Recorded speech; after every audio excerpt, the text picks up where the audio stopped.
Growing up in rural Illinois, Ricky Lee Beneke was raised to always stand by the people she loves. I always believed that I was a very faithful person.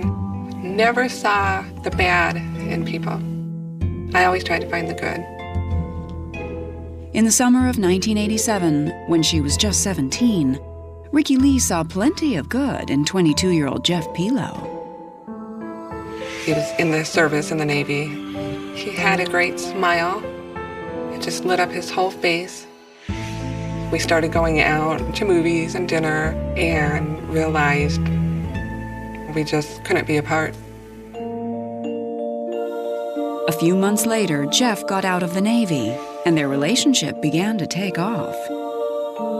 Within a year, they were married in a simple church ceremony. It was a church that I went to growing up. We had wanted to have a nice, perfect little wedding, but my dad had some serious health problems at the time, so it was just 5 people in there, but we were both happy. I trusted Jeff implicitly. They were a total couple. I mean, it seemed like they'd be together forever.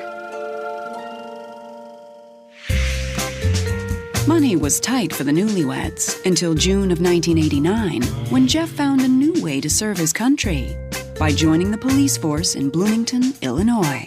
He always knew he wanted to get into law enforcement, and I always liked that he had a plan. He set out to make the streets a safer place. The work was hard and the hours were long, but 6 years and 3 children later, Jeff and Ricky Lee still managed to keep the spark alive. We would have 3 nights a month where it would be just the 2 of us. I'd plan a night, he'd plan a night. He'd bring me flowers, that sort of thing.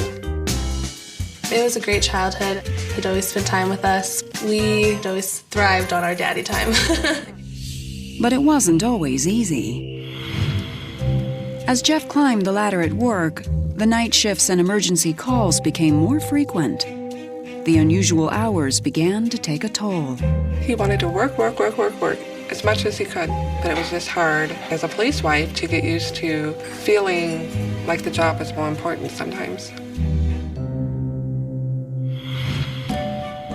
But the effort paid off when Jeff was honored by a local organization as Policeman of the Year. In the summer of 2000, Jeff was promoted to sergeant, and Ricky Lee was thrilled. I threw a promotion party for him, had cake, gifts. I had a little coffee mug engraved with Sergeant Pilo on it for him. I was so proud of him. The future looked bright for the Pilo family. But 6 years later, all of that promise would suddenly disappear. On the afternoon of June 10th, 2006, Ricky Lee and the kids were driving home from the movies. Jeff was at the station and had just taken an exam for another big promotion. We turned down the road our house was on, and I noticed a couple of vehicles there. I recognized them as being police vehicles, but not marked. My first thought was, Jeff had a bunch of people over after the test to relax and unwind from the test. Okay. But the police weren't there for a party. I had seen the assistant chief of police. I was like, there's no way he'd be here after a test for any type of gathering. My heart just dropped, because you're taught your entire life, if you ever see another cop at your house, your dad's probably dead. I got out, went up straight to the assistant chief. He goes, I know what you're thinking, but Jeff's okay. So it's like, huge relief. All right, why are you here? The Policeman of the Year was about to be stripped of his title, his badge, and ultimately his freedom. It's the stuff that you see in Hollywood. You don't see this every day. I was astounded. I was, are you kidding? This is a joke, right?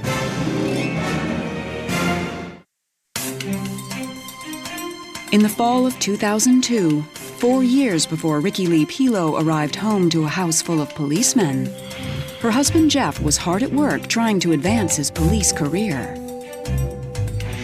Jeff's just not a laid-back type of person when it comes to work. When he works, he puts everything into it. I worked with him almost as closely as a partner.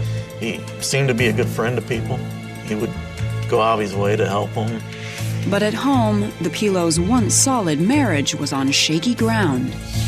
Jeff's career, always a source of pride, was now pulling them apart. I really started getting very frustrated with the job, with the amount of hours he was putting in, never being able to see him. I don't think that he really knew where to draw the line. As the stress built, Jeff started to take it out on Ricky Lee. He would come home from work. Oh my gosh, when's the last time this house has been clean? This house is a mess. At times, he could even be cruel, making fun of a hearing defect she was born with.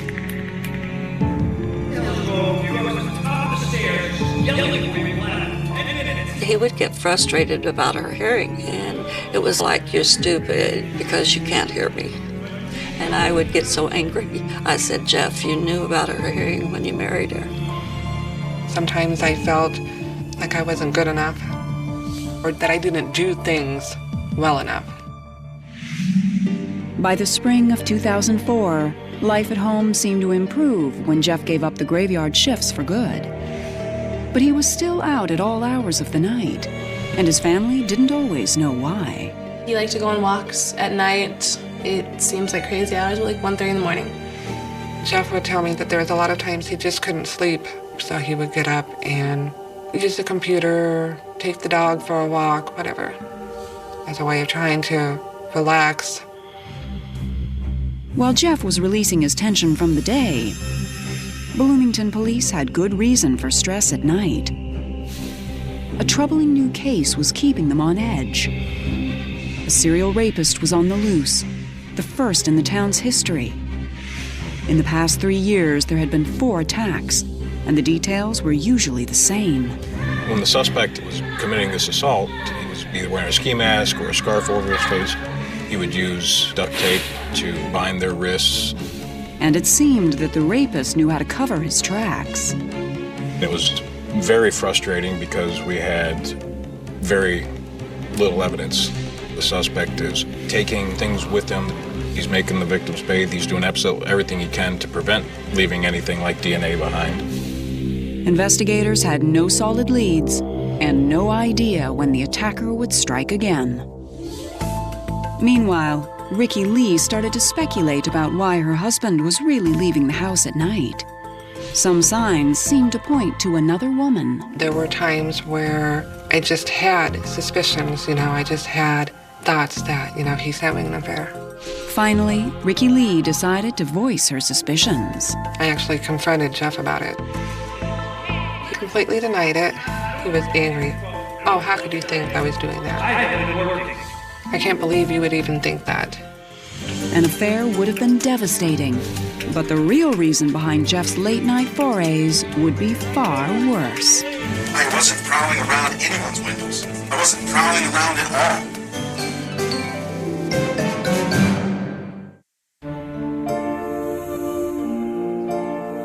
In June 2006, Jeff Pilot was up for a promotion from sergeant to lieutenant in the Bloomington, Illinois PD. But first, he had to pass a big exam. On the night before the test, Ricky Lee urged Jeff to get some rest. I got in bed and started reading. He said he was going to take a shower, joked around about some stress relief. Told me don't fall asleep. Well, I fell asleep before he got out of the shower. And I remember waking up very early in the morning, and he was laying in bed next to me asleep. Meanwhile, that same night, the Bloomington police were about to get an unexpected break in their serial rape case. Shortly after midnight, a 911 call came in from the edge of town.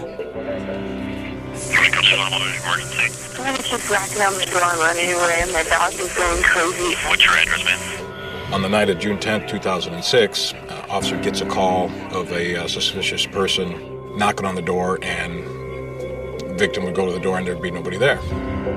When the officer arrives, he sees a figure with his back pressed up against the house, just trying to be as still as he possibly can. He calls out to the person, "Hey, you, come here, police, I need to talk to you." And the person turned around and walked away. As he's walking away, he's stuffing something in front of his pants. So the officer drew his gun and it said, "Stop, police." But when the officer saw the man's face, he couldn't believe who it was. Eventually, the suspect turned around, and then all of a sudden it's, "Wait a minute, this is my sergeant." Later that day, around 3 p.m., Ricky Lee was returning home from the movies with the kids. As soon as they reached the driveway, she realized that something was terribly wrong. My daughter starts to pull in, and I told her to stop because I had seen the assistant chief of police. I told the kids to stay in the car. I got out, went up, straight to the assistant chief. And he goes, "I know what you're thinking, but Jeff's okay." So I was like, "All right, why are you here?" And he said, "Well, he has been arrested, and we do have a search warrant for your house." The chief explained that Jeff had been caught attempting to break into a woman's house just after midnight. He was briefly detained and then let go. To me, that made no sense because I never noticed him gone last night. When I went to bed, he was in the shower. I woke up, he was in bed next to me. You're lying. But later that morning, after Jeff took his test, officers arrested him for stalking and attempted burglary. I started yelling at the assistant chief and yelling at all the other officers there and really making a scene because it was just beyond belief. But Ricky Lee would soon learn that the burglary arrest was only the tip of the iceberg. The police were sure they had caught their serial rapist. Way back in 2003, we found records that our second victim had had her license plate run at a certain time and place that just didn't make sense. Well, the license plate had been run at that time by a in-car computer that was logged in under Jeff Pilo's login. 3 years later, all of a sudden, Jeff Pilo is found outside a woman's house at 1 o'clock in the morning trying to break in.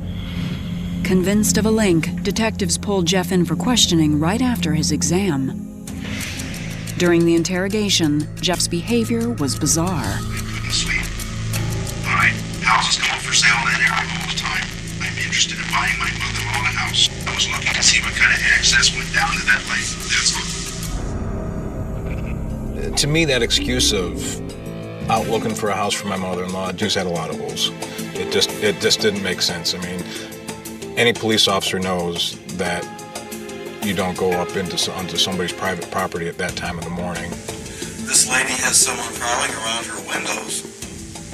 There's nobody else out there but you. She's a very attractive young lady. It wasn't me. I wasn't prowling around anyone's windows. I wasn't prowling around at all.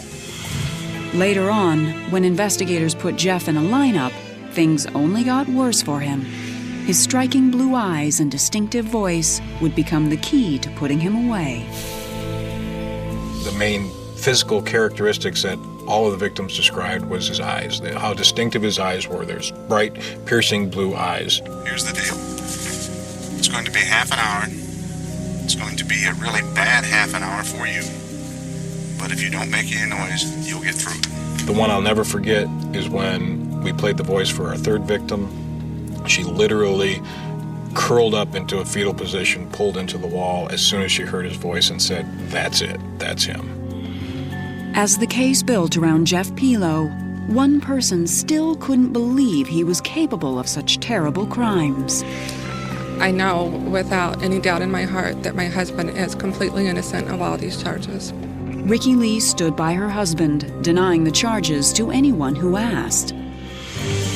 But police had searched her home and found something so damning that it would shake even Ricky Lee's faith in Jeff.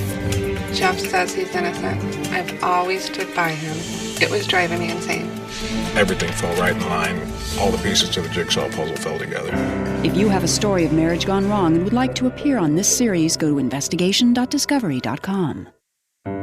In the summer of 2006, Police Sergeant Jeff Pilo stood accused of 4 shocking rapes.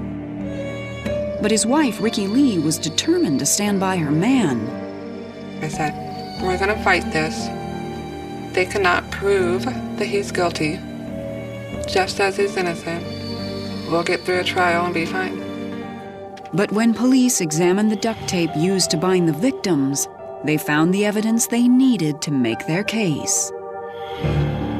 A scientist at the FBI lab found fibers along the edge of the duct tape, and he was able to match those fibers to two separate articles of clothing that we found in Jeff Pilo's house. One was a nylon jacket that zippered up, and then also a ski mask. That jacket and that ski mask look exactly like what the victim described them as. Then, on Jeff's hard drive, investigators made a shocking discovery that convinced them they had their man. We were able to find pornography on his computer that it wasn't just run-of-the-mill porn, it was searches for brutal rape. There were images of uniformed people committing rapes. Everything fell right in line. All the pieces to the jigsaw puzzle fell together. Detectives learned that Jeff's attacks had followed the same pattern. He stalked his victims for months, using police resources to access personal information. Then he waited until the women were home alone at night and broke in. The attacks lasted for hours, and when Jeff was finally finished, he carefully took the evidence with him. Can't explain to anybody what it's like to sit in one of those small interview rooms with the victim and go over 4 hours of her life when he was doing these things to him. Still, Ricky Lee's faith in her husband was unshakable. Without any DNA evidence, she clung to the hope that investigators had gotten it all wrong. As far as the ski mask and the gloves and the code, in a house full of kids, every house, I'm sure you can go find the same exact items in. Jeff was the most sweetest, loving person. He never laid a hand on the kids or I in any way, shape, or form. It's like, this is just a bad dream. On May 12, 2008, Jeff's trial began, and Ricky Lee sacrificed everything she had to defend him. We had nothing. My retirement was gone. Our savings, gone. Credit cards all maxed out. Sold the house, all for lawyers. But it wasn't enough to set Jeff free. A month later, a jury found the former Policeman of the Year guilty on all charges. The jury came back and started saying, guilty. I just couldn't believe it. It felt like I died. That was the end of my life. Despite a letter from Ricky Lee appealing for leniency, the judge threw the book at Sergeant Jeff Pilo. He was sentenced to 440 years in prison. And the community looks towards their police officers to help protect them. And, he put everybody here in a bad light, without a doubt. He betrayed everybody here. He betrayed this whole community. I was just an emotional wreck because this nice, perfect little, wonderful family and life that we had all had was now completely shattered, and I just could not make any sense out of anything. That marriage is forever. Very excited about finding a man. I think she was just happy to be Barbara. But one night in the summer of 1981, Barbara did meet a man, and a most intriguing man at that. My girlfriend called me to come and be a fourth for dinner, and that night I met John Perry. He came walking in, very erect posture and his gleaming eyes and ruddy complexion, nicely dressed. It was like, oh, well, he looks nice. 54-year-old John Perry was older than Barbara by 19 years and worked as an international military consultant. But there was far more to his story than that. He said he was a retired Rear Admiral in the Navy. His father was Admiral Perry that started the Sea Breeze in World War II. And he had stories of how he won the Congressional Medal of Honor in Vietnam. It was a very interesting evening. I had never met somebody so full of history. I think Barbara was in awe of John when she first met him. Even by Barbara's high standards, John seemed like quite a catch. The feeling was mutual. From the minute that we met, John was very attentive to me. He was very focused on making me feel special. Before long, the two became an item, and John let Barbara in on his past. John told me that he had 4 children and 2 ex-wives. He said the children were estranged because his military service and he had been gone for too long while they were being raised. And I felt sorry for John because it seemed like he was very hurt about it. The Admiral also confided in Barbara he would soon be a very wealthy man. He said he was the black sheep of the family, but he was going to inherit a large amount of money from his grandmother when she passed away. And at that moment, I looked at him and I said, well, money doesn't interest me. Honesty does. Barbara hoped to meet John's family one day. In the meantime, their relationship took off. Just over a year after they met, Barbara proudly became Mrs. Admiral John Perry in a small ceremony in Tijuana, Mexico. We went to this very nice restaurant that John knew about, and when the band came on, they started playing Here Comes the Bride. The whole restaurant kind of joined in, and it was very joyous. Barbara was thrilled to be an admiral's wife. But just a few months into their marriage, her credit card bills began to pile up. John liked nice restaurants. He liked nice cars, going on vacations to nice places. And we often wondered, how they could afford to do this. He would have consulting jobs. Sometimes he would make money on it, and sometimes he wouldn't. John was spending a lot of money, and I kept trying to change him, trying to show him how we could budget better. I would look at it as, well, this is something we just have to work on. While Barbara tried to keep their spending in check, they still enjoyed a VIP lifestyle. But almost 10 years into their marriage, everything would change. By February of 1991, the couple had weathered their share of ups and downs. But nothing could have prepared Barbara for what would come next. John was offered a job with the government in Egypt, and we were in Washington, D.C. to get our documentation so John could carry on with his commission. After breakfast on their second day, Barbara went back to their hotel room to meet John. When I walked up to the room, the door was ajar, and I pushed it open and stepped inside. And I looked over to the bathroom, and I noticed a brown bottle sitting on the counter and some latex surgical gloves. In an instant, Barbara's life would take a horrifying turn. At that point, he grabbed me, and I started a battle for my life.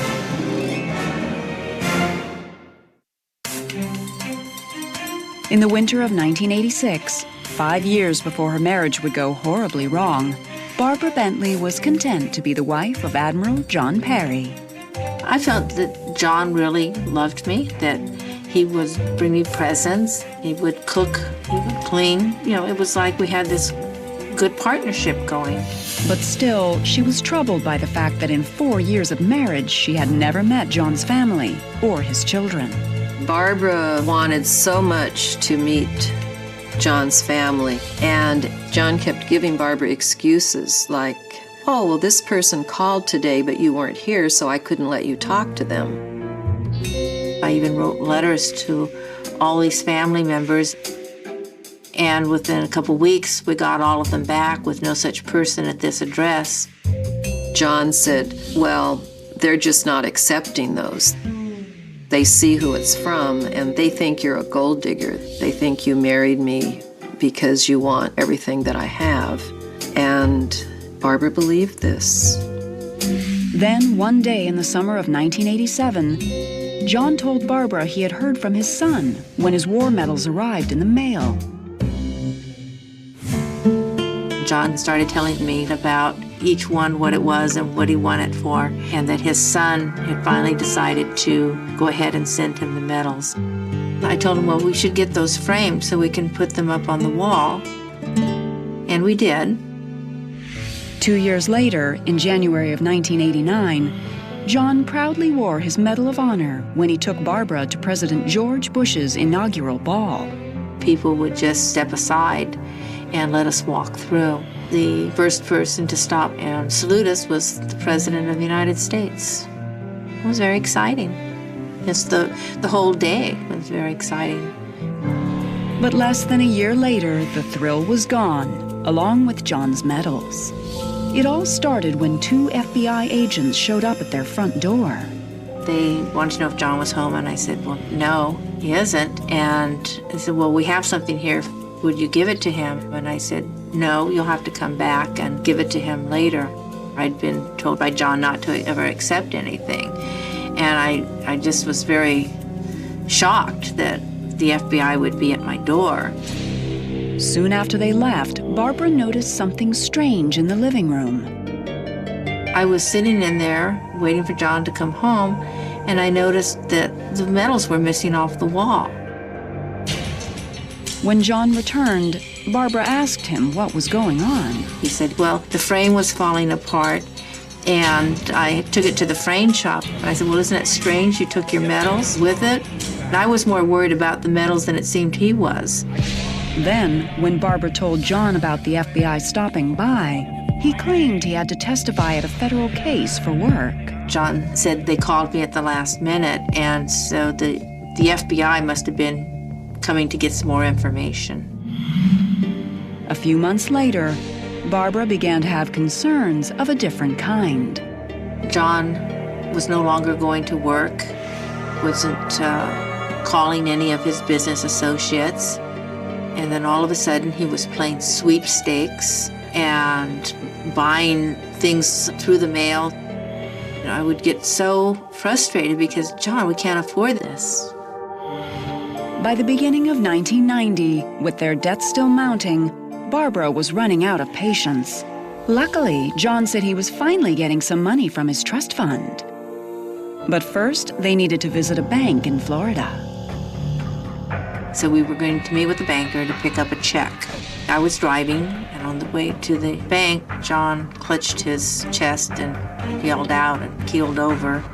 He said, my heart, my heart. Panicked, Barbara rushed her husband to a nearby hospital.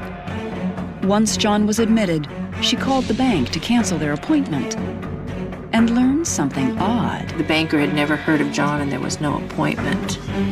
Barbara went back to their hotel to search for any paperwork. I was checking out John's briefcase, and I just didn't know what to think. I was so confused. There was nothing about their appointment, but what she did find inside that briefcase sent a chill down her spine. I was in a state of confusion. I felt very frightened.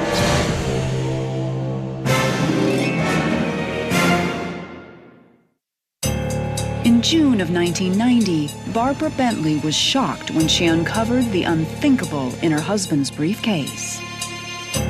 I was questioning myself. I was questioning the craziness. I was very unsettled. Why would a retired naval officer need a weapon? When she returned to the hospital later that afternoon, Barbara learned that indeed John had suffered a heart attack, but was recovering well. So when I got to the hospital room, I challenged him on this gun. I said, well, what did you need a gun for? He said, well, we were picking up this money. And I said, but it would be a check, probably cashier's check. Then Barbara mentioned that the bank had no appointment for them. Of course, he had an excuse of why the guy maybe didn't remember him or whatever. Then I realized, well, here's this man laying in this hospital bed, just having suffered a heart attack. I better back off. So I did. A week later, the couple returned home to California without ever visiting the bank. And Barbara couldn't shake the nagging feeling that something was very wrong. But before Barbara could question him about the family money, John had some good news about a consulting gig in Egypt. It was going to pay enough money to cover all of our bills. Then he said that the real good news was I could go with them for the first 2 weeks, that the government would pay my way to do that. And I was excited because I'd always wanted to see Egypt. I didn't give it much credence at all because it was like, here's another John story. I think at this point, both George and I probably had kind of had enough of John. Sure enough, there was a slight snag in the plan. It was getting closer to time for departure, and we still didn't have our special diplomatic passports that we were supposed to get from the leader of this team. So John said that there was some kind of politics going on, and we better fly to see the Admiral in Washington, D.C. Once in D.C., the Admiral was hard to track down. We go off to Annapolis, and there's no Admiral, and he said, the Admiral is over at such and such base in Maryland. So we rushed over there, and there's no Admiral there. And this went on and on. Pushed to her limit, Barbara threatened to leave John in D.C. I told John that if we didn't see the Admiral, then I was going to go home. I had had it. The following morning, Barbara stayed behind to pay for breakfast, then went up to the hotel room to meet John. I looked over to the bathroom, and I noticed a brown bottle sitting on the counter and some latex surgical gloves. And I said, John, what are you doing with these? John told Barbara that his doctor prescribed him ether. At that point, he grabbed me, put an ether-soaked wash rag over my face, and I started a battle for my life. As Barbara struggled to free herself, John tried to smother the life out of her. And I'm not screaming because I know I can't breathe this ether. And I broke away enough to get to the door and open it up. But John wasn't about to let Barbara escape. He grabbed me back and pulled me back in, and he pushed me to the floor and started pouring the ether on my face. Barbara knew she had to get out of there immediately if she was going to get out alive. He ran out of the ether, and he's staring down at me with wild, wild eyes, devil eyes. I looked up at him. I said, John, if there's a problem, we can talk about this. And it snapped him out of the trance. Eerily calm, John made a shocking revelation. He said, I just found out I have terminal cancer. I wanted to put you under so I could go jump off the Key Bridge and commit suicide. I sat down next to him, and I took his arm and I just started rubbing it.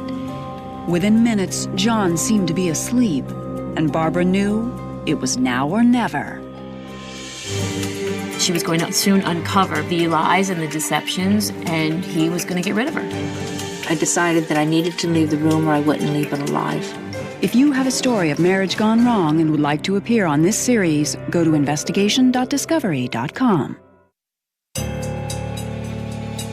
On the morning of February 15, 1991, Barbara Bentley knew her life was in danger at the hands of her husband. I got to the door, opened it up very quietly, and closed it very quietly. And I went as fast as I could through the main desk and told him to call the police. My husband had just tried to murder me with ether. Officers arrived within minutes and arrested John Perry as he tried to escape. I was just really dazed and just kind of not in reality of what was happening.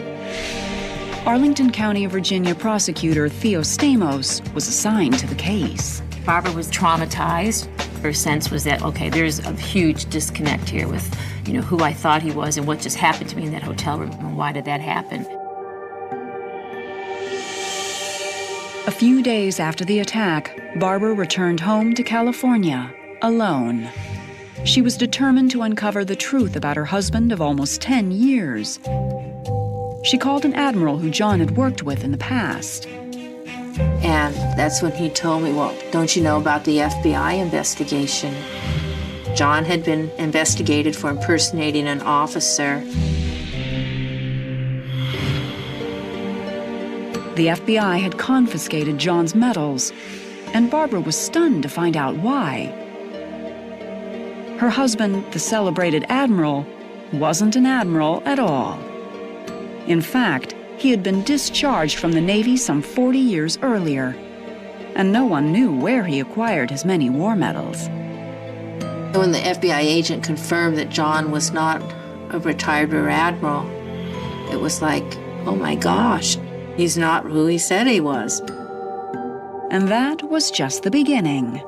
John had a criminal record for the past 40 years, that he had been arrested for grand theft and for impersonating officers and check fraud and just a whole laundry list of activities. Even John's wealthy grandmother and 4 children were fictional. But he was honest about one thing. He was indeed the son of Admiral Perry of the Seabees in World War II, and he was the black sheep of the family.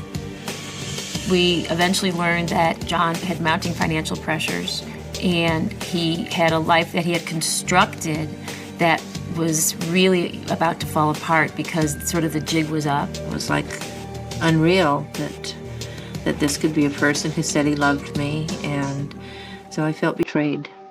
In June 1991, John Perry went to trial and pleaded not guilty to attempted first-degree murder.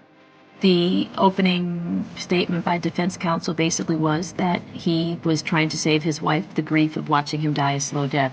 The detective and I met with his doctor. He said, no, the guy didn't have cancer. After only 2 days, the jury found John Perry guilty. He was sentenced to 5 years behind bars. One of the things the homicide detective found out for me was the location of John's stepmother. And I got in contact with her, and I met with her. She said he had joined the service, and he had come out of boot camp and was with a friend in a hotel, dove into a pool, hit his head, and he was in the hospital for 3 or 4 months. And after that, he had a medical discharge. She said he was never the same. He started getting into trouble after that. Barbara's ordeal with John wasn't over just yet. After serving only 14 months, he was released on probation. My attorney told me I was going to have to pay John alimony. I would have to give him half my retirement fund, and I had to pay car and medical insurance on him.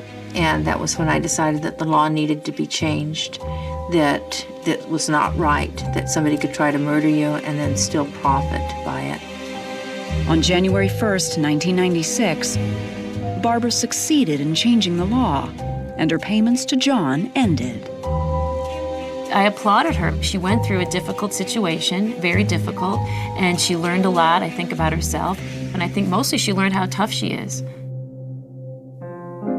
Barbara still lives in California, and today she is happily remarried. You know, I've been married now 13 years to Rex. He's been very supportive of everything that I've wanted to do. I didn't have trouble trusting again. It was truly trusting myself more than trusting another person, trusting my judgment. I wondered, why did this happen to me? Barbara has since written a book about her experience. I decided that I would write a book to help others understand there is light at the end of the tunnel. Sometimes it takes a lot of hard work to get there, but it's worth it. Justice is often envisioned as a conceptual barrier meant to separate the civilized world from the chaotic impulses of vengeance and primal rage. Society builds grand structures of stone and wood, designates them as courts of law, and operates under the collective belief that within those walls, the raw and volatile emotions of humanity can be distilled into sterile and objective truth. The public is conditioned to trust the judicial process, to respect the heavy fall of the wooden gavel, and to defer to the authority of the police uniform. However, there is a dangerous and hidden fragility inherent in this institutional system, a profound vulnerability that becomes tragically apparent when the boundaries of that conceptual shield are tested by an individual who no longer recognizes its authority. When the strict architecture of justice fails to contain the explosive reality of human anger, the catastrophic consequences inevitably spill out onto the surrounding streets, often consuming those who stand directly on the physical threshold between ordered society and lawless chaos. In the vast expanse of the Pacific Ocean, the territory of American Samoa has long maintained its own unique cultural and administrative rhythm, operating as a distinct jurisdiction where deep-rooted traditions and tight-knit community ties often commanded as much practical respect as written legal statutes. By the year 2010, the law enforcement protocols governing this territory possessed a specific characteristic that was increasingly rare and almost unfathomable in the context of modern global policing. The officers tasked with patrolling the streets, maintaining the civic peace, and standing as the ultimate physical manifestation of the territorial law were completely and systematically unarmed. It was an operational framework built upon a profound, perhaps dangerously idealistic, reliance on the moral and historical weight of the police badge. The authority of a sworn officer was expected to be inherently recognized and respected without the implicit, underlying threat of lethal force. Firearms were not integrated into the daily uniform or the standard equipment belt. They were securely locked away, relegated entirely to the central armory of the Department of Public Safety, only permitted to be drawn and deployed under the most extreme, highly scrutinized, and pre-approved circumstances involving widespread riots or specialized tactical operations. For the standard patrol officer or the civil duty detective operating on the streets, the authorized tools of the trade were severely restricted to physical presence, verbal command, bare hands, and perhaps a wooden defensive baton. It was a philosophy of law enforcement that assumed a fundamental, unbreakable baseline of societal compliance and respect for authority. This was the specific operational environment and the daily reality for Detective Lieutenant Lucilla Brown. He was far from a novice, stepping into the unpredictable and dangerous currents of law enforcement for the first time.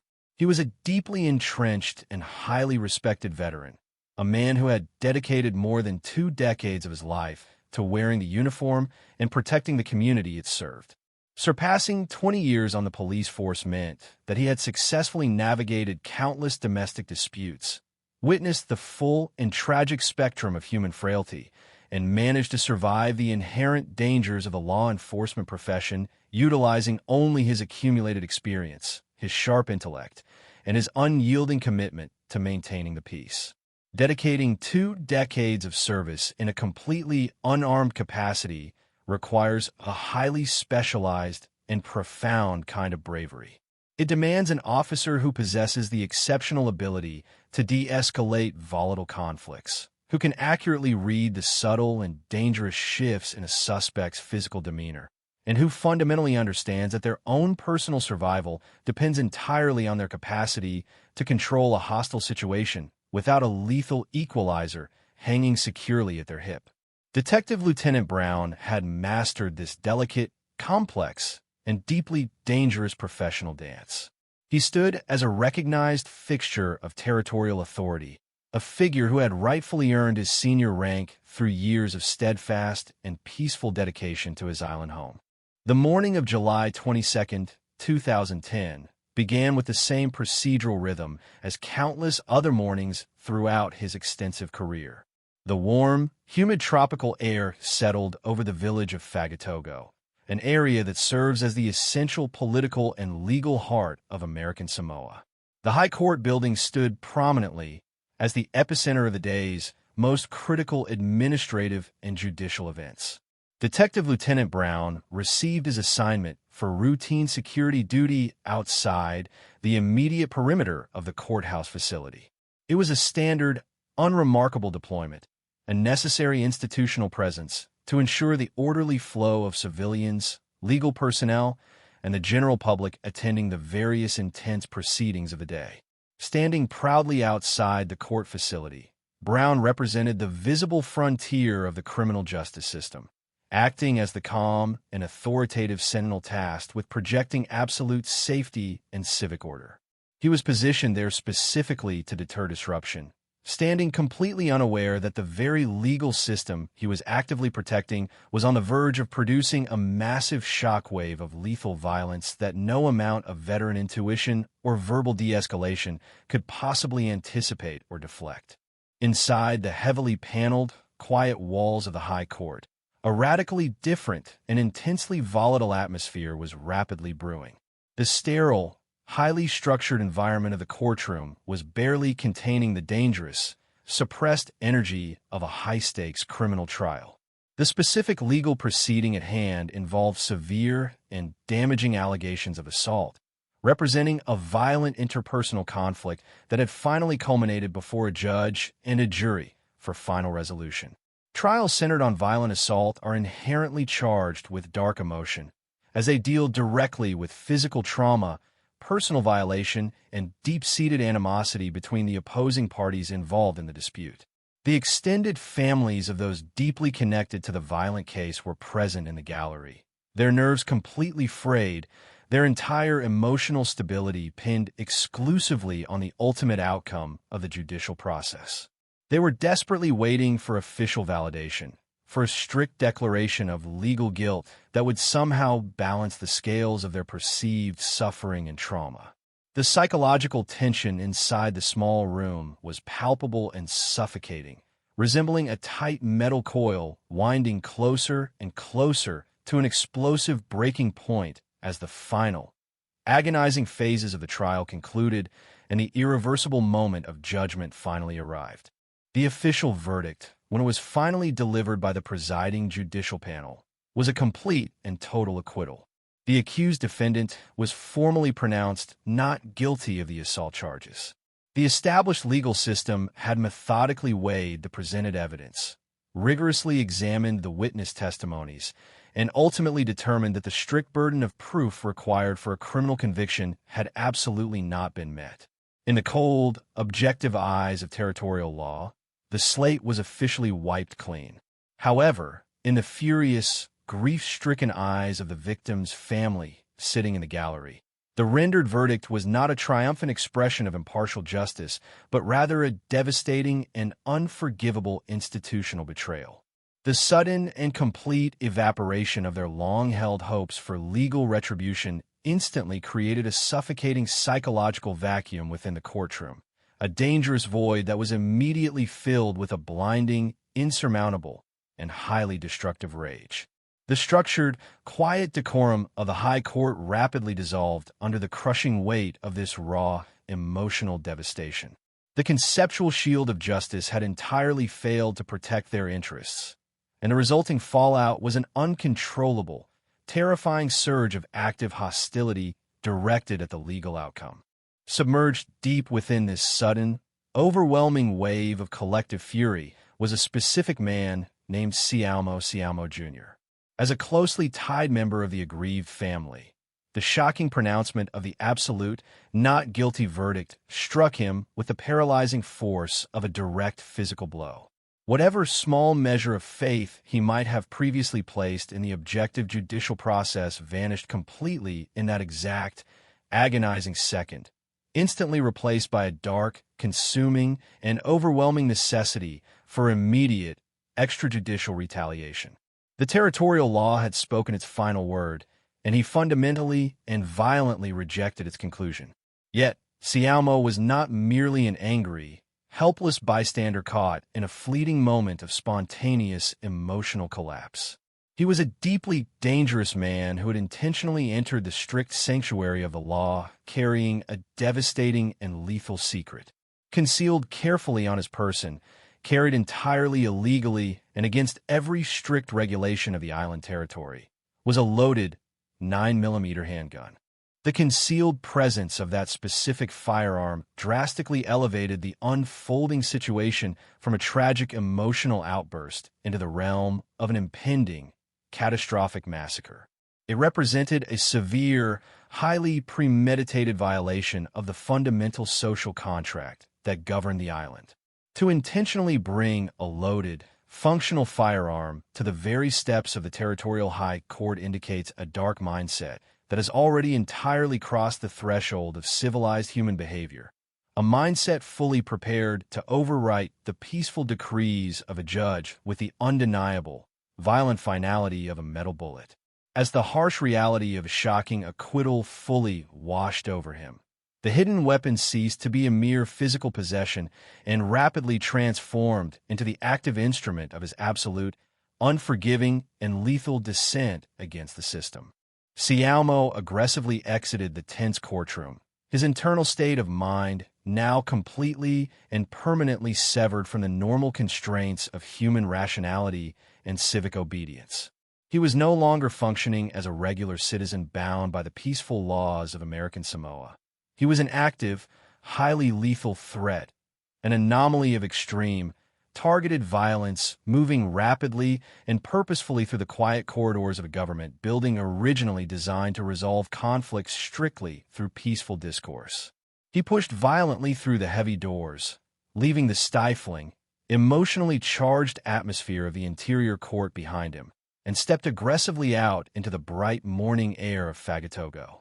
His sudden physical transition from the structured interior to the open exterior marked the exact fatal collision course between two diametrically opposed, unstoppable forces.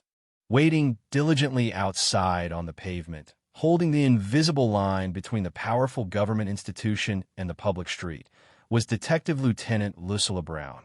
He was the immediate, highly visible symbol of the exact law enforcement system that had just delivered the unbearable, infuriating verdict to the family. He stood proudly in his pressed uniform, comprehensively representing the established authority, the peaceful rules, and the civic boundaries of the territory. He possessed the extensive training of a 20-year veteran, the sharp situational awareness honed over 2 decades of dedicated public service, and the steadfast, quiet courage required to wear the badge every single day. But tragically, he was entirely and completely empty-handed. The decades-old, deeply entrenched legal framework of his specific jurisdiction had systematically stripped him of the fundamental, basic human right to defend his own life against a sudden, lethal threat.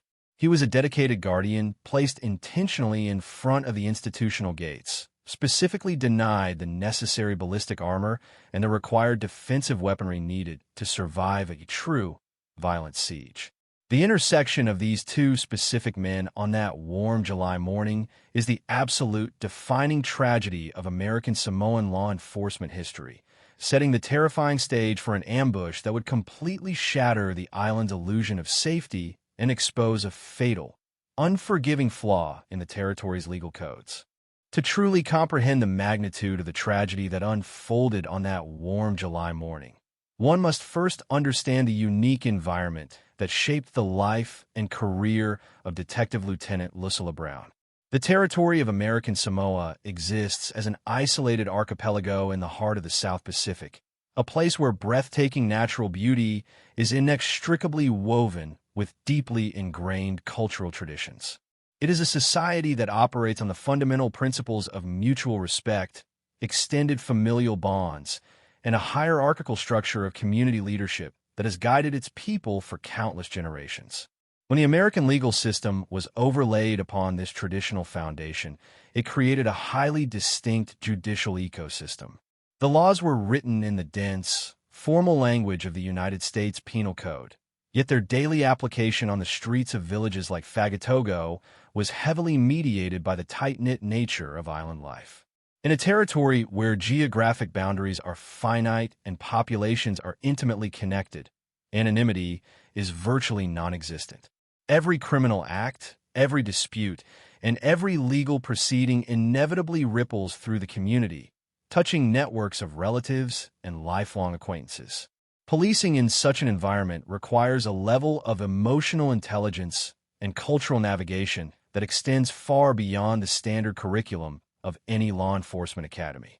It demands officers who are not simply enforcers of abstract statutes, but rather integral members of the community fabric, individuals capable of balancing the rigid demands of the law with the delicate nuances of local relationships.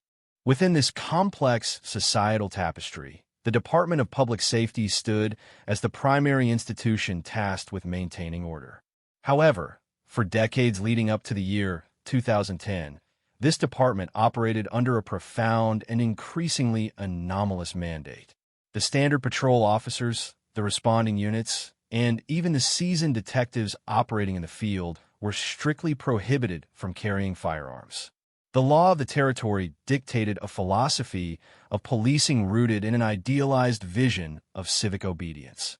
The inherent authority of the uniform, the gleaming badge pinned to the chest, and the moral weight of the law were expected to serve as sufficient deterrence against serious violence.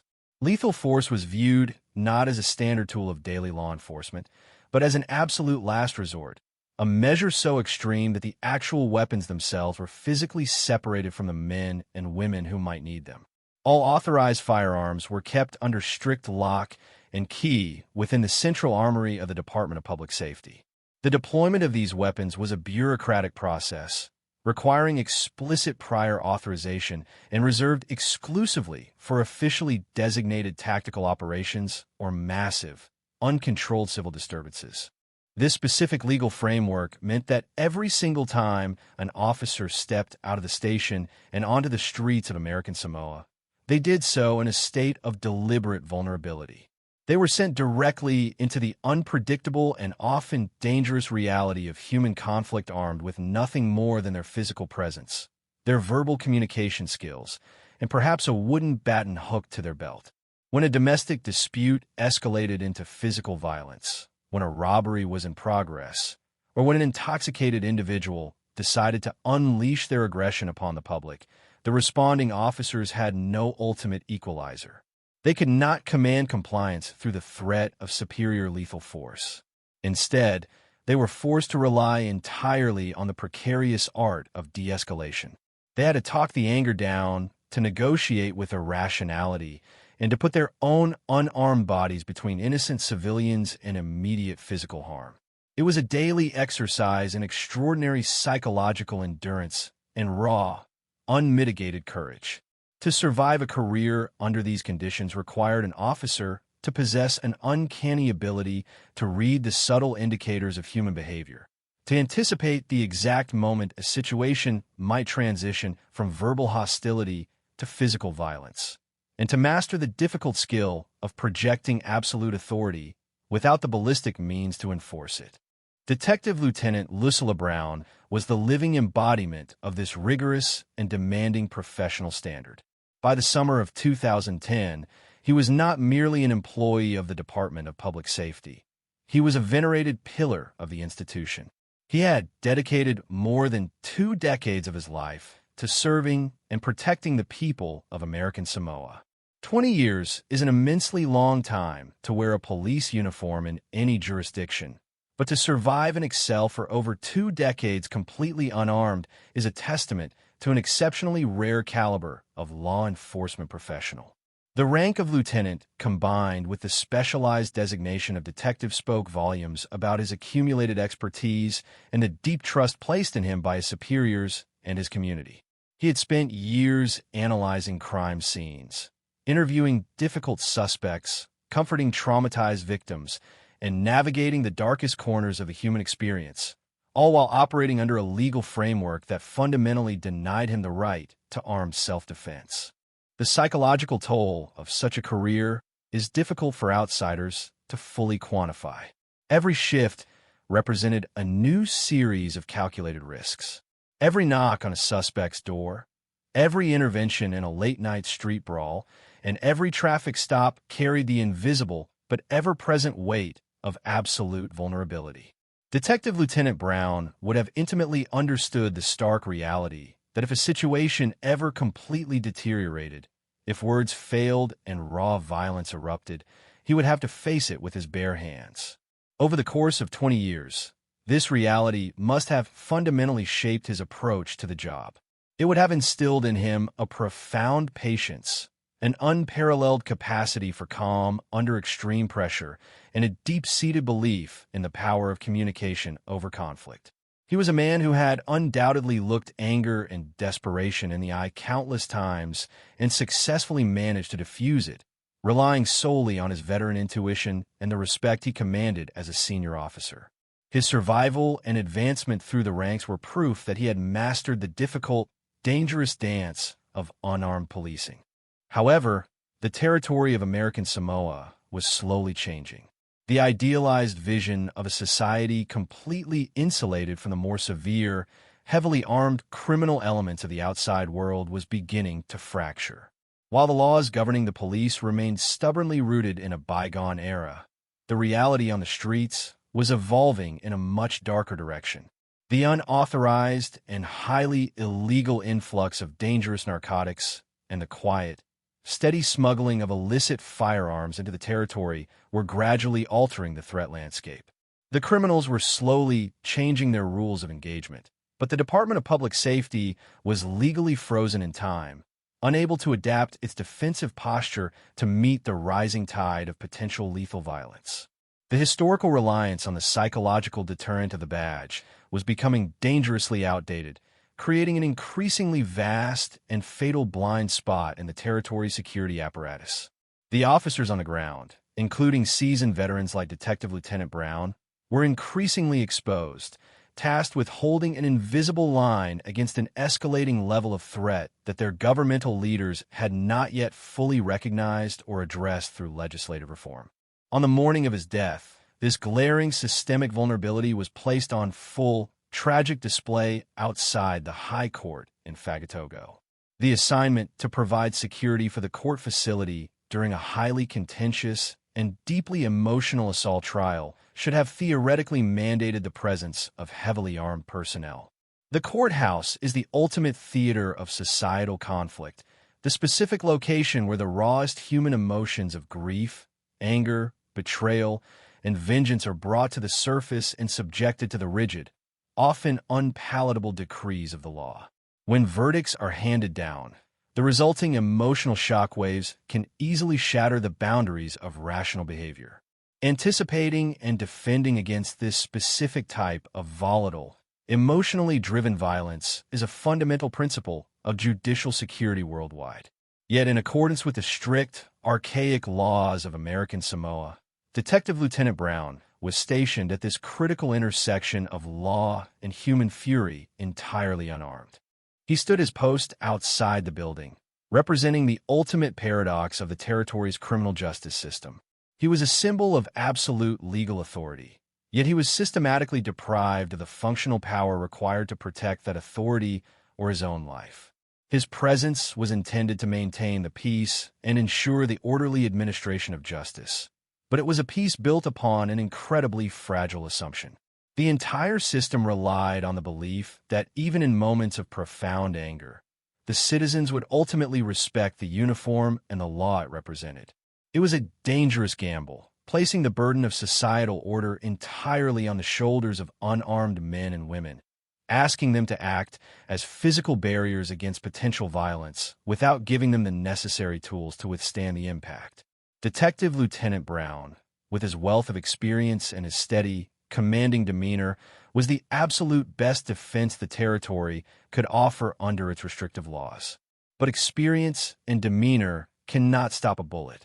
As the sun climbed higher over the village of Fagatogo, casting long shadows across the steps of the High Court, Detective Lieutenant Brown remained dedicated to his duty, a silent sentinel holding the line. He was entirely focused on the environment around him, scanning the faces of those coming and going, perhaps utilizing the sharp instincts honed over 20 years to assess the mood of the crowd. He was a dedicated public servant functioning perfectly within the deeply flawed parameters set by his government. He possessed the courage to stand unarmed in the face of potential danger, a courage born of deep commitment to his community and his profession. Yet, the decades of law that kept the firearms locked away in the Central Armory had effectively sealed his fate, creating an environment where an officer's vast experience and peaceful intentions could be instantly, permanently erased by a single individual who refused to abide by the unarmed rules of the island. The stage was set not just for a murder, but for the catastrophic failure of a legal philosophy, embodied in the tragic vulnerability of a veteran detective standing guard at the threshold of justice. His extensive background, his 2 decades of peaceful, unarmed service, and his unwavering dedication to the Department of Public Safety highlight the profound injustice of the moment that was rapidly approaching. Detective Lieutenant Brown was not a casualty of chaotic shootout or a high-speed pursuit gone wrong. He was an officer caught in the deadly gap between an antiquated law and the brutal reality of modern violence. He represented the very best of an honorable but dangerously obsolete policing tradition, standing completely exposed before a man whose mind had already embraced the devastating finality of a concealed weapon. The contrast between the veteran officer's lifetime of peaceful public service and the impending explosion of unilateral, illegal violence serves as the harrowing core of this tragedy, forever altering the fabric of the island he had sworn his life to protect. The transition from the sterile, hushed atmosphere inside the courtroom to the brutal reality of the exterior plaza occurred in a blink of an eye, marking a shift from the methodical pace of the judicial process to the chaotic speed of a lethal assault. The verdict had been delivered, and the courtroom, a place of refined arguments and careful legal interpretation, had been instantly transformed into a pressure cooker of uncontainable rage. The aggrieved family, including Cialmo Jr., had been pushed beyond the breaking point of their emotional endurance.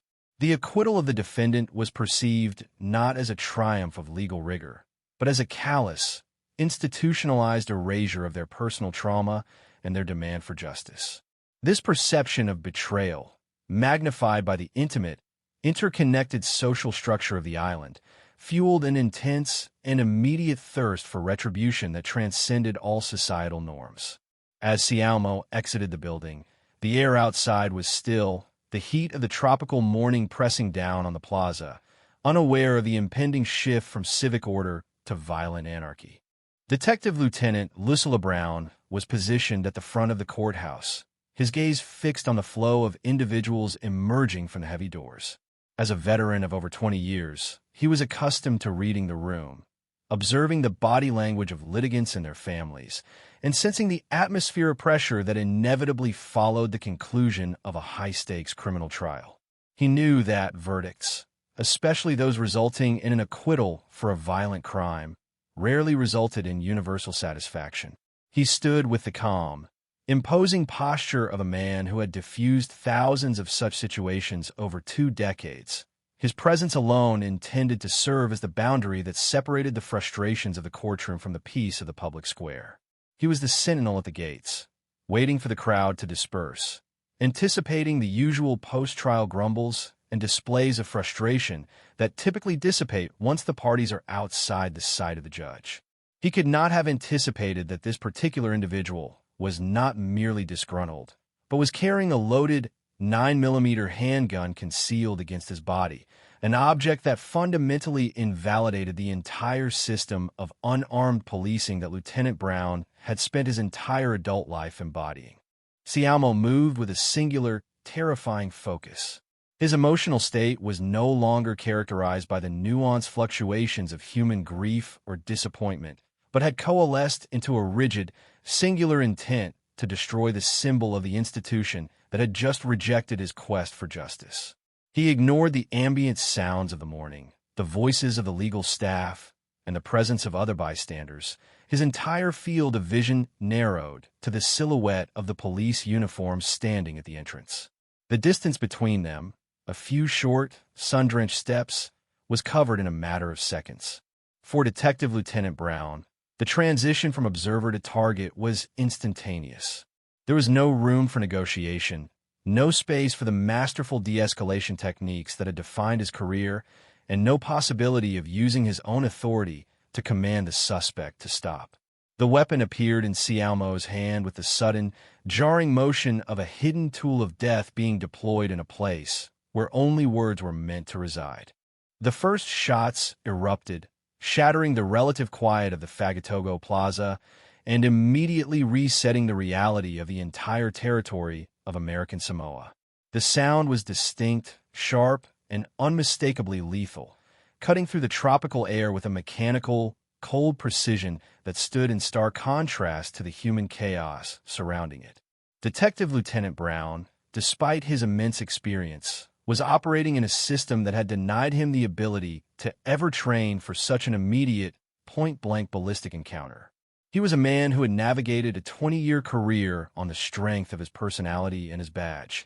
And in this final, unforgiving second, he was forced to confront a reality that no amount of seasoned instinct could overcome. He was struck at close range by multiple rounds, the kinetic force of the bullets ending his ability to act as the guardian of the court almost before his own nerves could register the severity of the trauma. He collapsed onto the pavement. The uniform he had worn with such pride for 2 decades now stained and compromised by the reality of a violence that the law had failed to account for. The scene descended rapidly into a terrifying spectacle of unplanned, uncontrolled violence. The suddenness of the gunfire threw everyone in the immediate vicinity into a state of primal panic. Sialmo, having successfully incapacitated the primary security officer, did not retreat. Instead, the lethal momentum of his initial act seemed to drive him further into the void of his own aggression. As other law enforcement officers on the scene rushed toward the commotion, attempting to contain the threat and reach their fallen colleague, they were met with the same cold, tactical fire. Sialmo directed his weapon toward them, his actions deliberate and unrestrained. 2 additional officers, including a female colleague, were struck by gunfire as they attempted to move toward the center of the incident, their efforts to maintain order and protect the lives of those nearby thwarted by the same illegal instrument of death that had taken down Lieutenant Brown. The plaza, meant to be the location where the rule of law was upheld and finalized, became a killing field where the lack of defensive armament for the police left them exposed to an active shooter who held all the tactical advantage. The officers at the scene, desperately trying to protect the public and neutralize the threat, were caught in the most horrific professional nightmare imaginable. They were required by duty to close the distance to a shooter, to put themselves in harm's way, but they were forced to do so without the ability to project force or defend themselves from a distance. The instinct to act, to neutralize, and to save their comrades struggled against the crushing reality of their unarmed status. They were attempting to manage a high-intensity, lethal force situation with the tools of an administrative patrol, their own bodies, their voices, and their physical strength. The heroism displayed in those desperate minutes is a testament to the character of the individuals serving in the Department of Public Safety at the time, as they continued to advance toward the threat, despite the clear and present knowledge that they were effectively defenseless against the bullets that had already claimed the life of their mentor. They were fighting to survive, fighting to secure the area, and fighting to prevent further loss of life, all while operating under the heavy, outdated weight of a regulation that had, in that exact moment, proven to be a fatal oversight. Eventually, the momentum of the massacre was halted. The shooter, Sialmo, was physically overwhelmed by the sheer, desperate bravery of the responding officers, who managed to close the distance and forcibly disarm him. The weapon that had so easily bypassed the security of the high court and cut down a veteran detective was stripped from his control, ending the active assault, but failing to mitigate the profound, irreversible damage that had been done. Detective Lieutenant Lucilla Brown lay on the ground, his life fading as the gravity of his sacrifice became clear. The very people he had been guarding, the people whose peace he had sworn to uphold with his very life, were now witnesses to the tragic, violent death of the man who had stood as their primary protector. He was quickly transported to the Lyndon B. Johnson Tropical Medical Center, but the trauma he had sustained at close range was beyond the reach of the emergency medical teams. Despite their best efforts, the veteran of 2 decades died of his injuries, leaving behind a department, a community, and an entire legislative system that would be forced to reckon with the impossible, unforgiving cost of their previous adherence to an unarmed policing model. The investigation into the immediate aftermath of the shooting revealed the terrifying simplicity of the crime. Sialmo had not orchestrated an elaborate, multi-phase tactical plan. He had not breached security perimeters with advanced technology or sophisticated methods. He had simply walked through the front door, concealed, and acted with an unrestricted, lethal intent that the existing security infrastructure had no way to process or stop. The evidence collected at the scene, the accounts of the witnesses who watched the horror unfold on the front steps of the courthouse, and the grim reality of the medical reports all pointed toward the same conclusion. The system had failed because it had relied on the assumption that a peaceful society could be maintained without the capacity for lethal defense. The detectives who investigated the incident, working in the shadow of their fallen colleague, would have spent countless hours reconstructing the timeline, identifying every point of failure that had allowed a civilian to bring a weapon of this nature to the high court, and identifying the exact moment the protection of the building had effectively ceased to exist. The weight of this investigation would have been uniquely heavy for those involved, as they were not just investigating a crime, but loss that was deeply personal to every member of the department. They were analyzing the death of a man whose career had been a reflection of the very values they all shared: a commitment to service, a dedication to community, and a reliance on the law. To see that commitment met with the cold, mechanical reality of a 9mm bullet would have been an experience that shattered the professional detachment usually maintained by law enforcement investigators. They would have documented every bullet casing, every position, and every action taken by the responders, providing a meticulous, agonizing record of a day that had changed the trajectory of law enforcement in the territory forever. This investigation was not just about establishing the guilt of the perpetrator, which was clear and irrefutable, but about documenting the catastrophic systemic failure that had allowed the death of one of their own to happen in the very heart of the legal district. The resulting dossier, the official account of the event, would stand for years as a silent, devastating indictment of the policies that had left their colleague to stand alone and unprotected against an armed killer, serving as the necessary foundation for the massive, structural changes that would inevitably follow this dark day in the history of Fagatogo.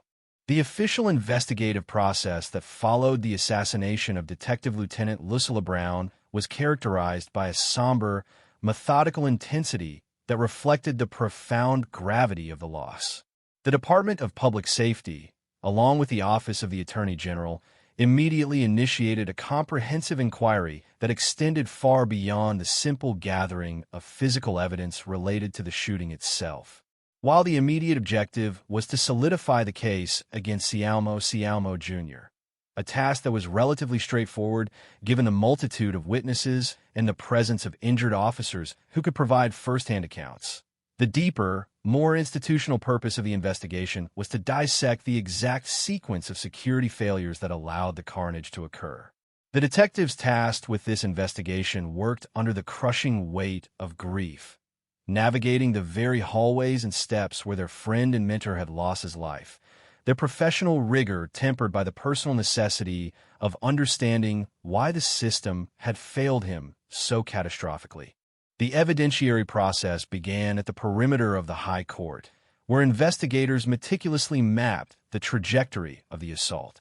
They recovered spent casings, documented the position of the fallen officers, and collected statements from the civilians, court staff, and legal personnel who had witnessed the eruption of violence.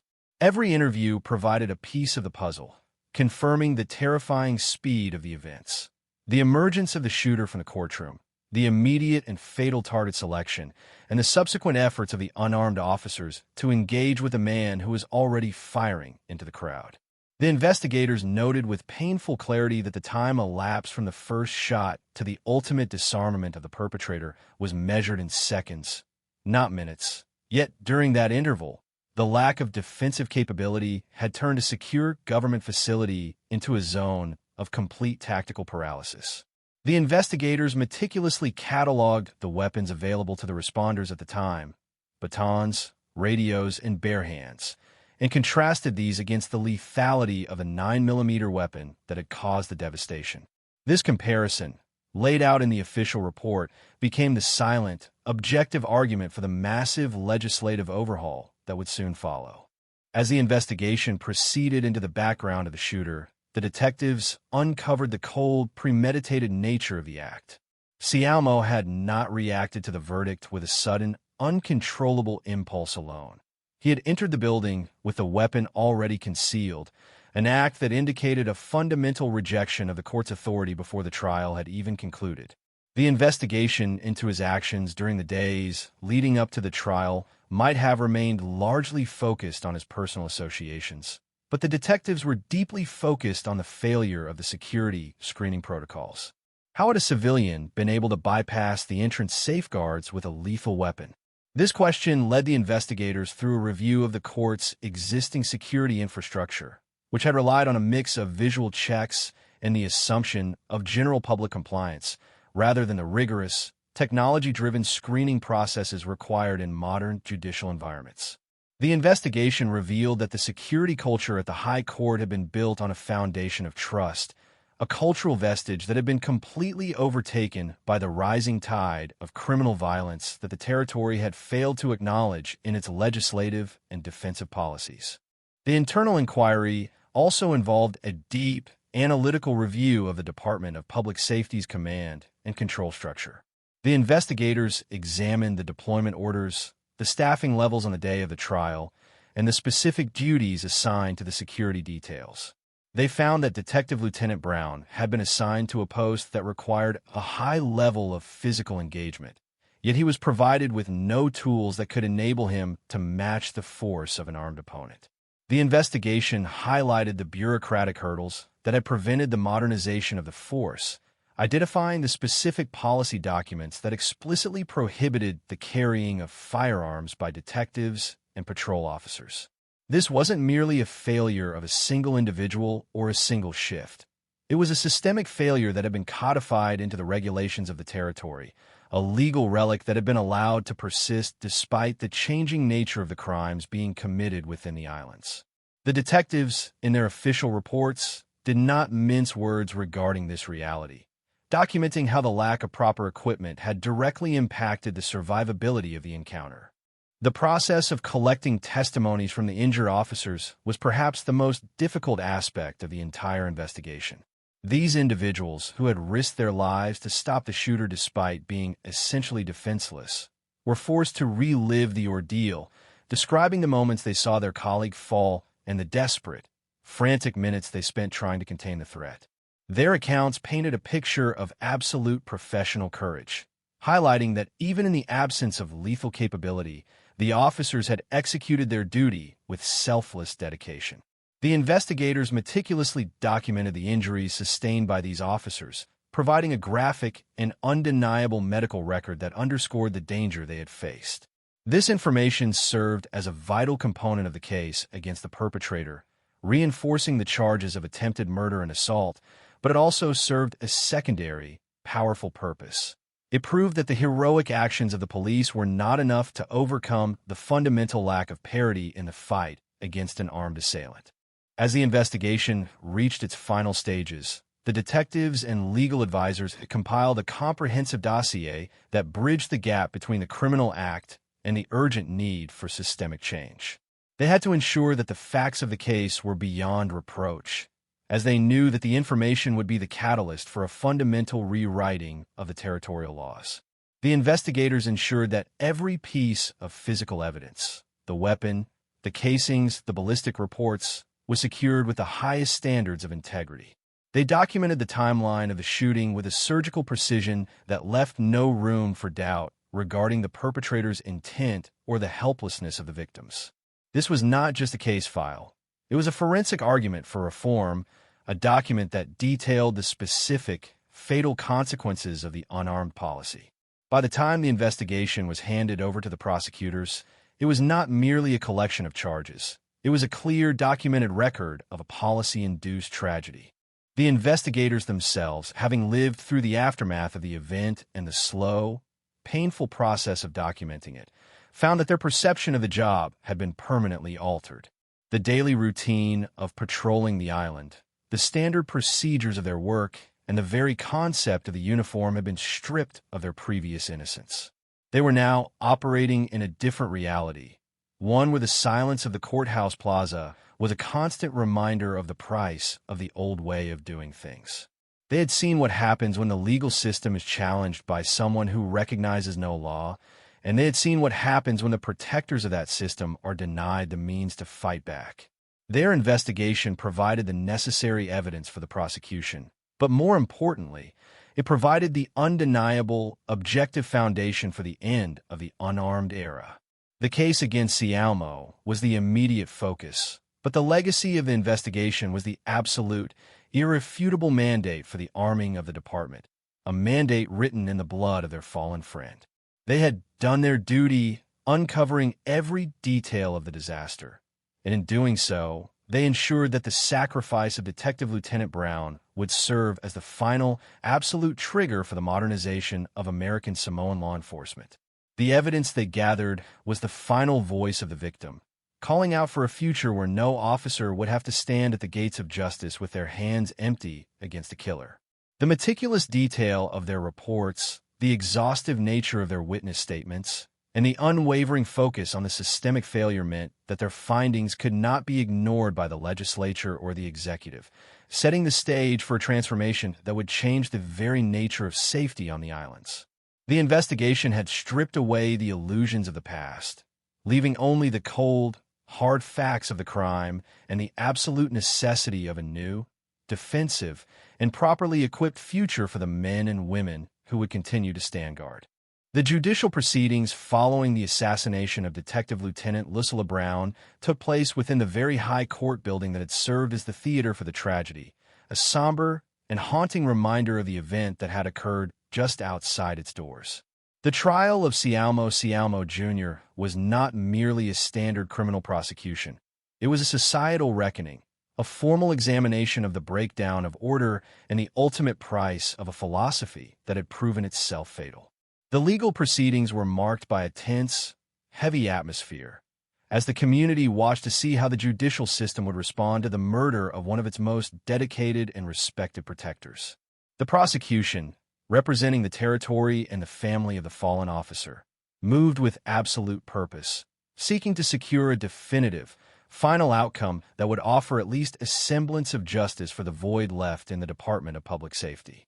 The defense, tasked with an impossible burden given the overwhelming and public nature of the crimes, focused their strategy on the internal state of the defendant, attempting to categorize his actions as the product of temporary, uncontrollable emotional volatility rather than cold, premeditated intent. The prosecution's case was built upon an exhaustive collection of evidence, much of which had been meticulously gathered during the intense, multi-week investigation that followed the shooting.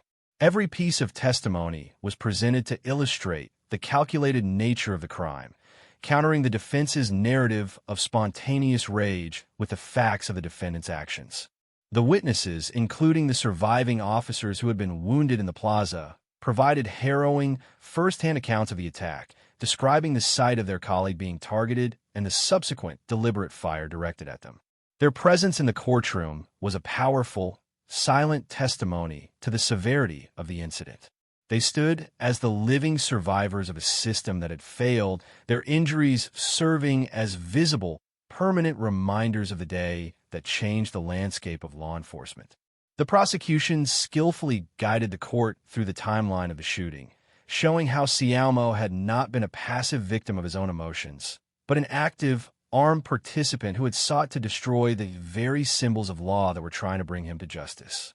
The defense, recognizing that the evidence of the shooting itself was insurmountable, focused heavily on the context of the initial trial, the acquittal that had sent the defendant into a state of blind rage.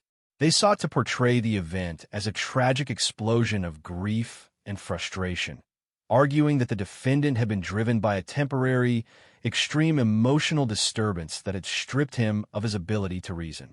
This argument was a delicate, strategic attempt to mitigate the severity of the potential sentence, to categorize the killing as something other than a cold-blooded, calculated assassination.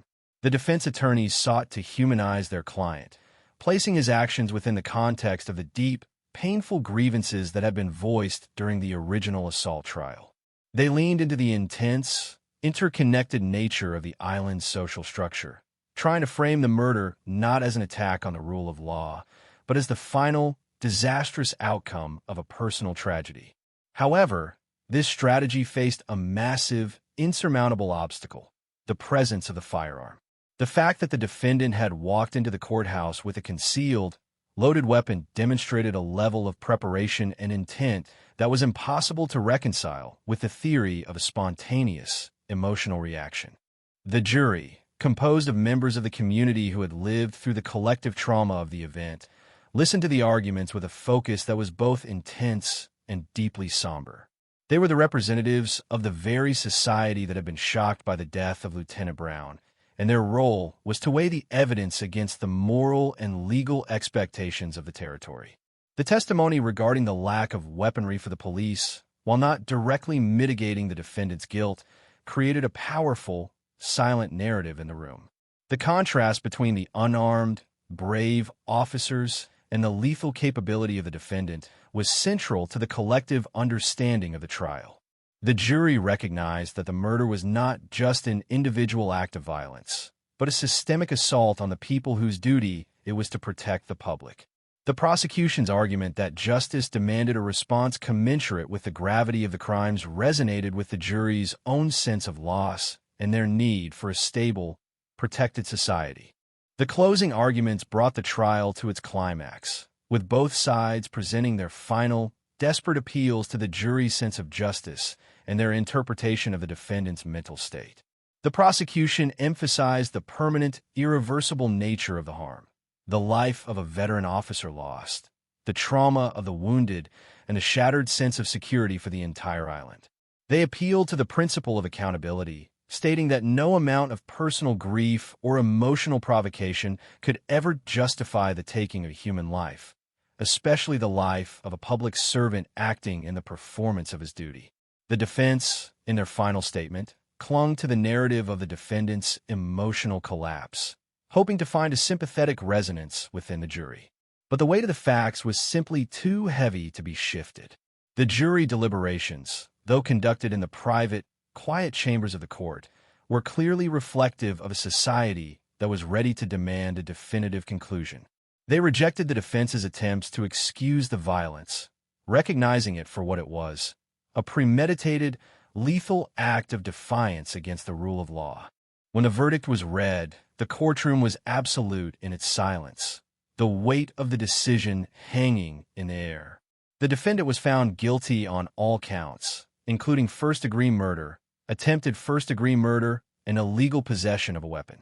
The legal system, after the shattering failure of its security at the plaza, had successfully reasserted its authority and held the perpetrator accountable.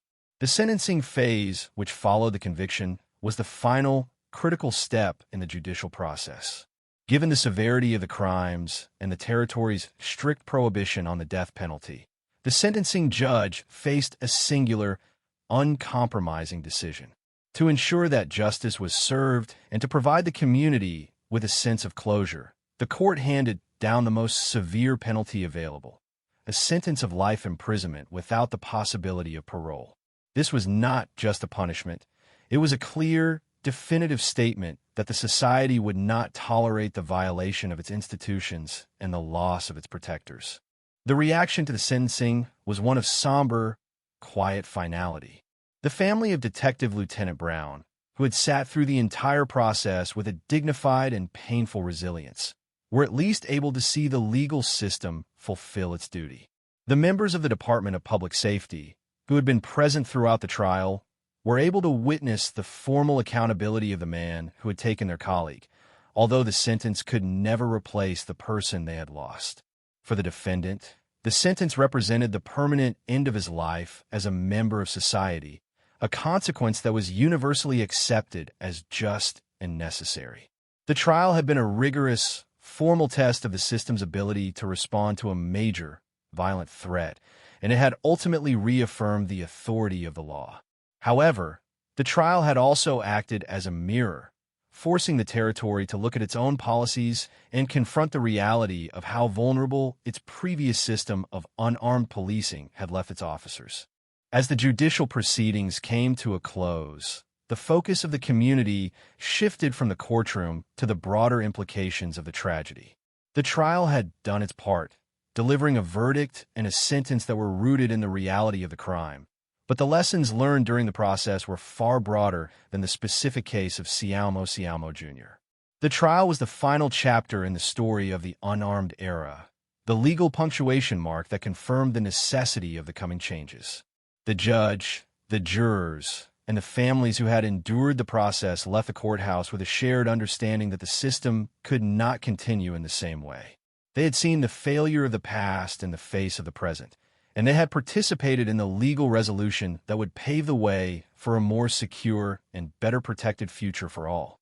The conviction and the subsequent life sentence were the ultimate, objective validation of a need for reform, signaling that the era of relying on an unprotected police force to maintain the peace in the face of escalating armed threats had come to a permanent and irreversible end in American Samoa. The judicial process had worked, and in doing so, it had paved the way for the transformation of the very force that had been so cruelly tested on that fateful July morning. The assassination of Detective Lieutenant Lucilla Brown did not merely end a life. It effectively dismantled the foundations of a policing philosophy that had governed American Samoa for decades.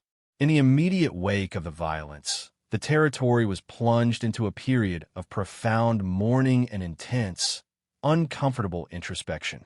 The image of a senior, highly experienced officer standing guard at the gates of justice only to be cut down by an armed assailant while possessing no means to return fire became a piercing, inescapable indictment of the local government's previous stance on public safety.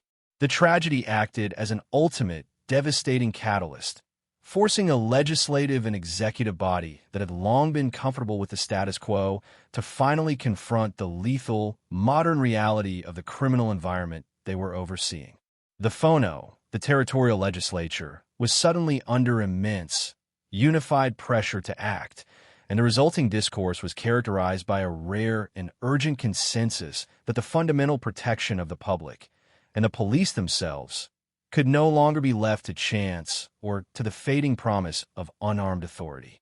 The legislative response was both swift and historic, representing a complete, systemic pivot from the past.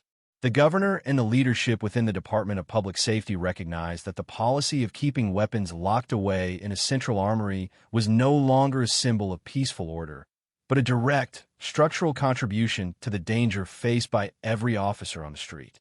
Through a series of urgent executive orders and subsequent legislative amendments, the antiquated prohibition against carrying firearms was officially and permanently dismantled. This was not a minor procedural update. It was a fundamental reimagining of what it meant to be a law enforcement officer in American Samoa. The transition began with the rigorous selection of personnel to undergo comprehensive, mandatory training in the use of handguns. This was a process that prioritized not just the mechanical skill of firing a weapon, but the psychological, ethical, and tactical training necessary to operate safely in a community environment. It was an acknowledgement that if the state was going to arm its officers, it bore the absolute responsibility to ensure that they were masters of both their equipment and their own judgment. This reform was integrated into the daily operational life of the Department of Public Safety with a seriousness that reflected the high stakes of the change. Officers were now authorized and eventually mandated to carry service weapons as part of their standard equipment belt. The sight of a uniformed officer in Fagatogo or elsewhere in the territory now included the visible presence of a firearm, a change that was initially jarring to some, but ultimately accepted as a necessary evolution for the sake of survival and security. The change extended beyond patrol officers to include detectives like those who had worked alongside Lieutenant Brown, ensuring that the critical security details assigned to government facilities, courthouses, and public events were finally equipped with the tools required to hold a line against armed intrusion.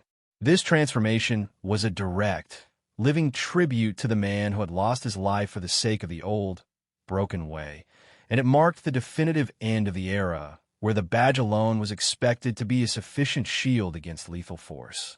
The long-term consequences of this shift have been foundational to the modern security architecture of the territory.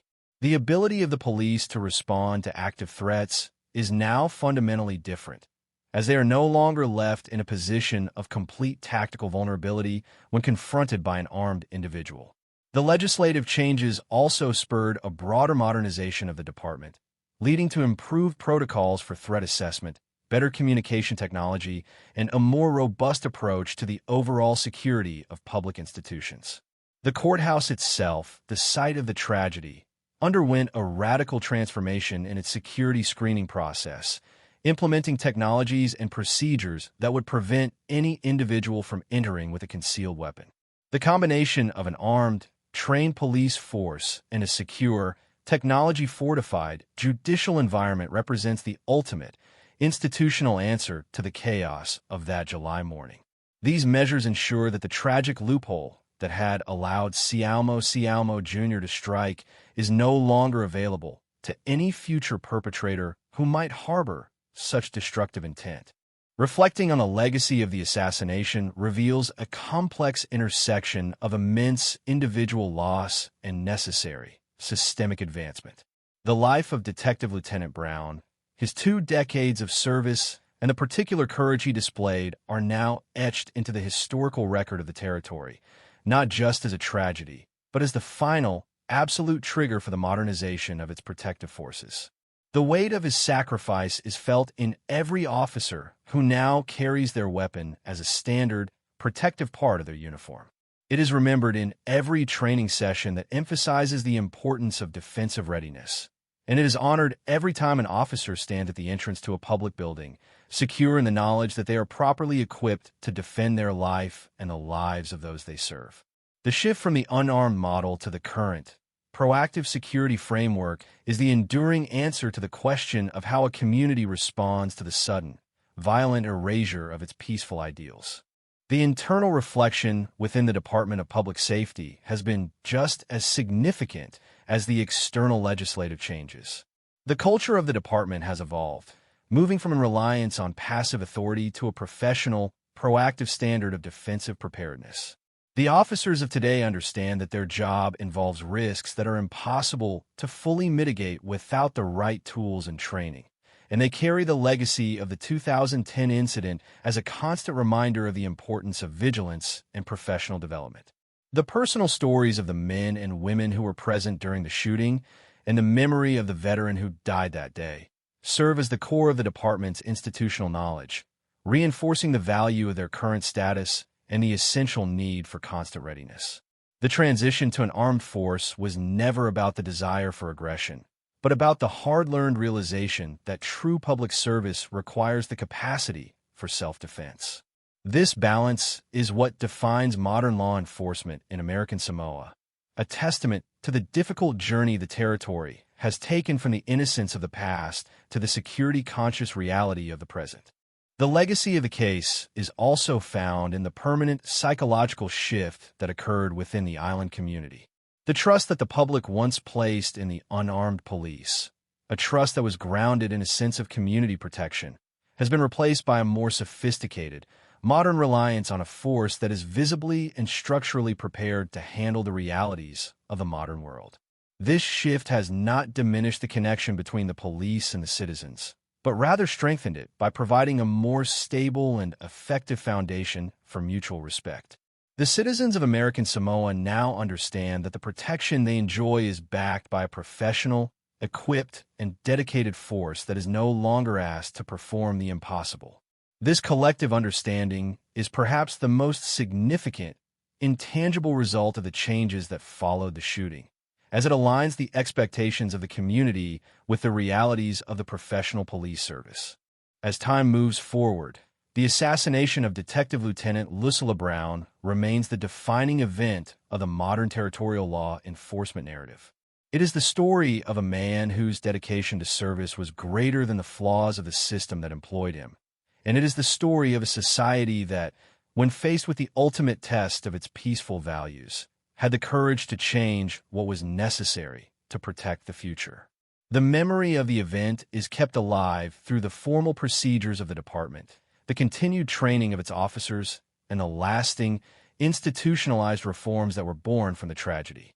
The finality of the perpetrator's sentence, the transformation of the court's security, and the arming of the force are the pillars of the new reality, all built upon the foundational, tragic truth that safety cannot be assumed, but must be proactively established, maintained, and defended by those who stand in the gap.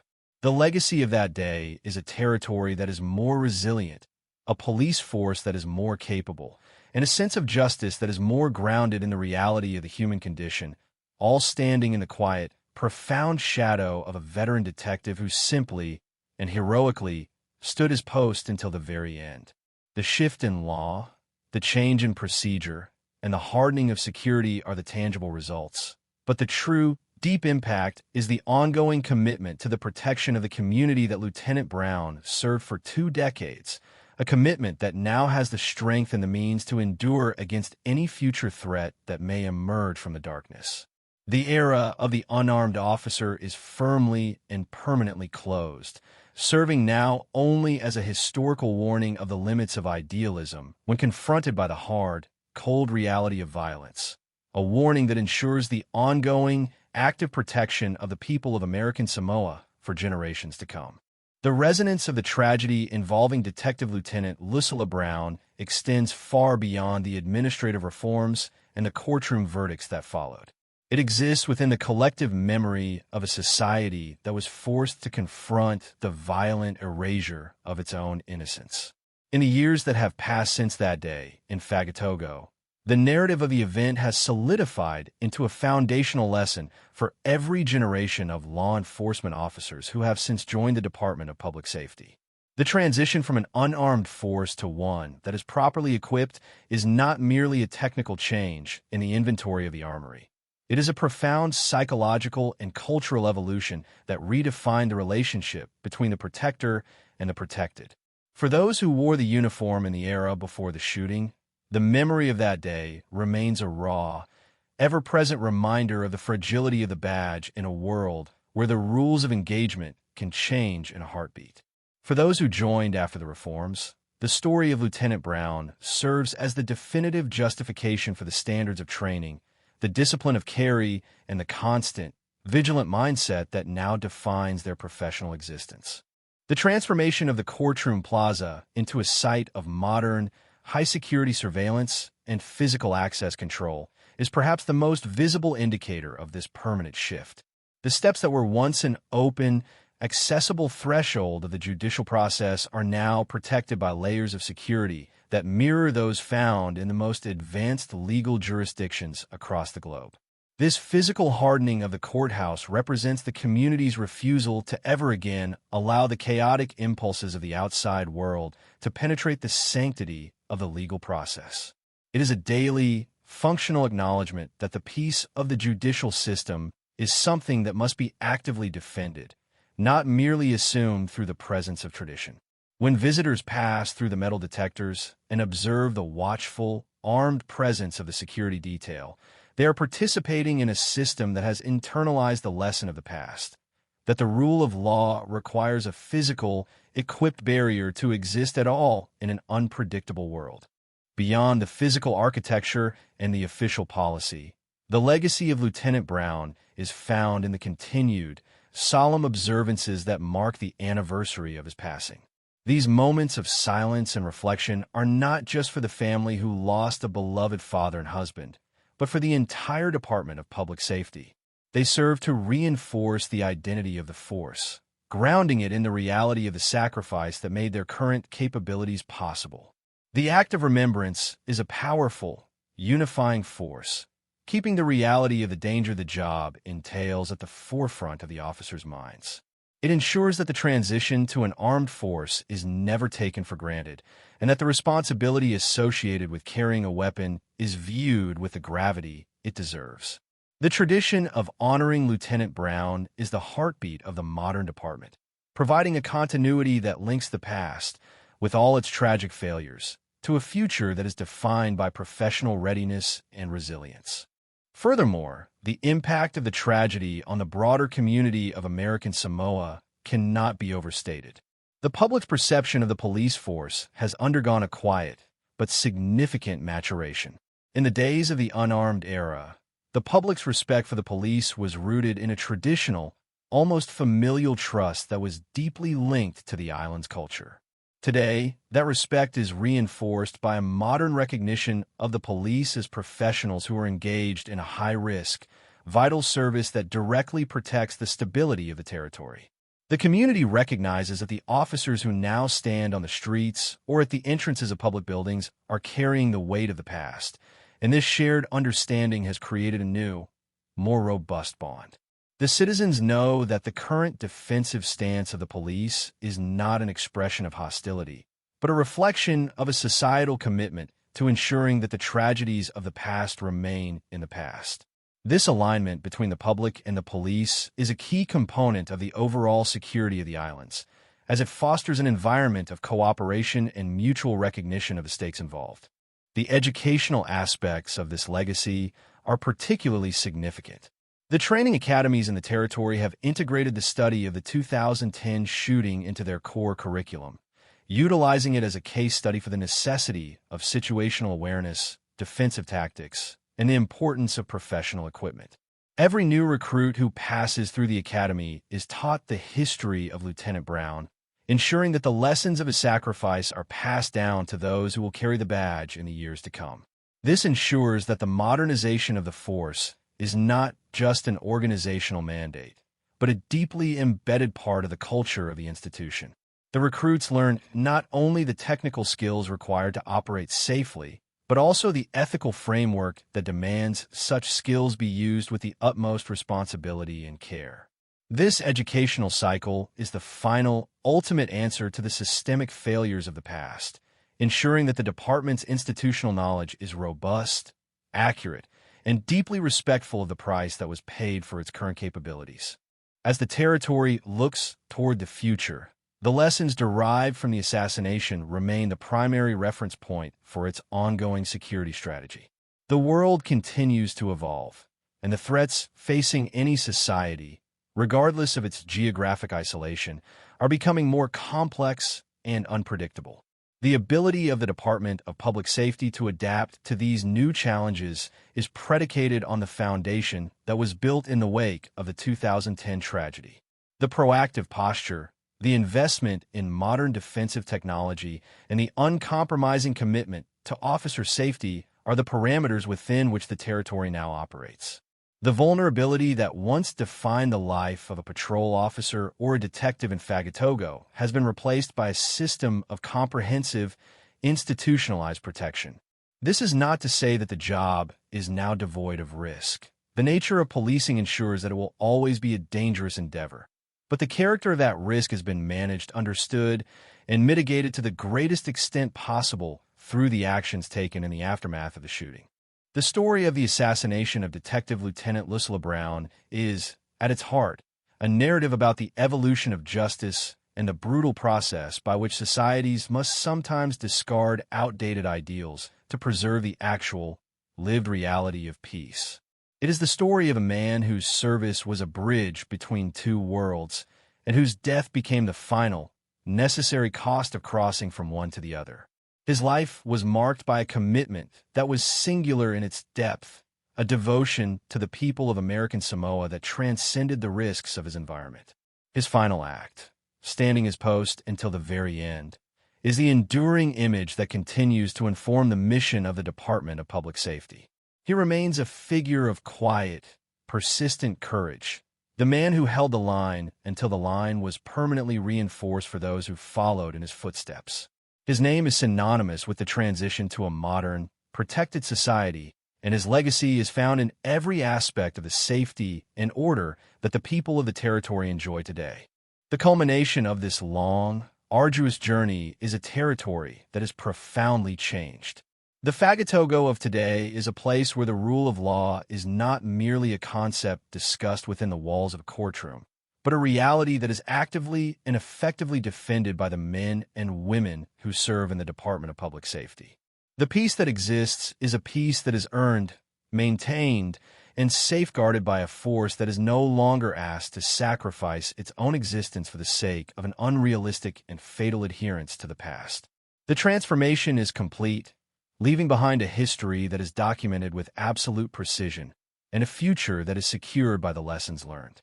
The assassination, as horrific as it was, served as a catalyst for a rebirth of institutional integrity, ensuring that the protection of the community remains the highest, most effectively pursued objective of the territorial government. The legacy of Lieutenant Brown is therefore not one of static, eternal mourning, but one of dynamic, ongoing progress, as the territory continues to build upon the foundation of his final sacrifice, ensuring that the modern world of law enforcement in American Samoa remains robust, effective, and ever mindful of the price that was once paid for its maturity. The story of his life and death, and the comprehensive, system-wide overhaul that resulted, will stand as the ultimate, definitive record of how a small island territory successfully navigated the transition into a modern era of public safety, forever altering its destiny and ensuring the continuity of the peace that its citizens cherish, honor, and defend today. The final chapter of this narrative is not defined by the conclusion of the criminal justice proceedings or the implementation of new legislative mandates, but by the enduring, subtle ways that the memory of Detective Lieutenant Lucilla Brown continues to shape the soul of American Samoan law enforcement. While the structural changes to the Department of Public Safety remain the most tangible legacy, there exists a deeper, more profound impact that persists in the quiet corners of the island's civic life and the everyday professional conduct of its officers. This legacy is found in the unspoken understanding that the peace of the territory is a delicate, fragile thing, maintained not by the mere existence of laws, but by the vigilance, readiness, and collective courage of those tasked with their enforcement. The transformation that occurred in the aftermath of the July 22nd tragedy was not just a modernization of equipment or a shift in policy. It was a fundamental shift in the psychological posture of the entire organization. The officers of today, while equipped with the tools their predecessors were denied, carry the profound knowledge that their survival is contingent upon their ability to maintain a state of prepared, professional awareness, a mindset that was forged in the devastating reality of a veteran officer's final moments. This heightened sense of awareness has permeated the culture of the department in ways that transcend the standard operational procedures. It is reflected in the increased emphasis on physical and mental conditioning, the rigorous focus on scenario-based training, and the deepened commitment to the professional development of every individual who takes the oath of office. The department has become more than just a place of employment. It has evolved into a community of professionals who understand the inherent risks of their calling and who are bonded by the shared commitment to ensure that no officer is ever again placed in a position of indefensible vulnerability. This internal cohesion is the strongest defense the department has against the challenges of a rapidly changing global environment. The story of Lieutenant Brown acts as a unifying anchor, providing a sense of identity and purpose that guides the force through the complexities of modern policing, from the management of domestic crises to the specialized requirements of maritime and port security in a strategically vital territory. The influence of the 2010 tragedy is also felt in the way the territory communicates its vision of public safety to the younger generations. Through community outreach programs, school visits, and public forums, the Department of Public Safety emphasizes the importance of the police as an integral, respected, and necessary component of a stable society. The narrative of the assassination is handled with a careful, nuanced balance. It is not used to instill fear, but rather to foster an appreciation for the difficult, essential work that the police perform every day. By sharing the story of the sacrifice made by one of their own, the department helps the public to understand that the security they enjoy is the result of dedicated, human effort. This transparency has fostered a level of civic engagement that was less common in the past, leading to a more collaborative relationship between the police and the citizens they serve. The community now sees itself as a partner in the maintenance of order, recognizing that the safety of their island is a shared responsibility that requires ongoing vigilance and mutual support. Furthermore, the technological and tactical evolution that was spurred by the tragedy continues to progress, demonstrating a commitment to long-term sustainability in the territory's security infrastructure. The integration of modern data analytics, improved communication networks, and the continued professionalization of the force are the ongoing expressions of the mandate that was established in 2010. The territory is not merely relying on the changes made in the immediate aftermath. It is actively looking forward, anticipating future challenges, and investing in the capabilities necessary to meet them. This forward-looking posture is the most accurate reflection of the legacy of Detective Lieutenant Brown, who was, during his lifetime, a man who represented the dedication and forward-thinking nature of a career servant. By continuing to modernize and adapt, the department is ensuring that the security of American Samoa remains resilient and responsive, capable of protecting its people from the unpredictable dangers of the modern world. As one contemplates the totality of this history, it becomes clear that the transition from an unarmed, trust-based policing model to an armed, professionally secured system represents one of the most significant periods in the history of the territory's public institutions. It was a period defined by a singular, catastrophic event that tore away the veil of an antiquated idealism, revealing the cold necessity of defensive preparedness. The pain of the transition, the difficulty of the legislative struggle, and the long, arduous process of training and institutional reform were all parts of a necessary labor to bring the territory into alignment with the realities of the 21st century. This history is now a cornerstone of the territory's identity, providing a sense of maturity and resilience that serves the islands well in their interactions with the wider international community. The memory of the 2010 incident is not a weight that drags the department down, but a foundation upon which it stands, strong and determined to never repeat the systemic oversights that led to such an immense loss. The story of the detective who served for 2 decades in peace and fell in the line of duty serves as a powerful reminder of the human cost that underpins all systems of institutional order. It is a story that requires constant, honest reflection, as the temptation to revert to the comforts of the past is always a risk in any society. Yet, the commitment of the people of American Samoa to the security they have built is strong, bolstered by the irrefutable evidence of the past. The legacy of Lucilla Brown is, ultimately, the story of a community that found its strength in the face of tragedy and used that strength to secure its future. The modern Department of Public Safety is the living, breathing manifestation of that resilience, a force that stands ready and capable of upholding the law and protecting the people, fully cognizant of the price that was paid for the tools they now carry and the procedures they now follow. Their continued success is the final, ongoing response to the events of that summer day, a testament to a territory that has learned, grown, and secured itself against the tides of violence. In the final analysis, the narrative of the 2010 assassination, the subsequent investigation, the trial, and the sweeping reforms is a complete and cohesive account of institutional rebirth. It tells the story of how an entire society was forced to reevaluate its relationship with its own protectors and how it successfully navigated the transition to a model of safety that is based on the reality of the human condition rather than the idealized hopes of the past. The legacy of the veteran officer, his name etched into the institutional memory of the islands, serves as the permanent, quiet witness to this transformation. He is remembered not as a victim of a system failure, but as the man whose life and death defined the end of an era and the beginning of a new, protected future.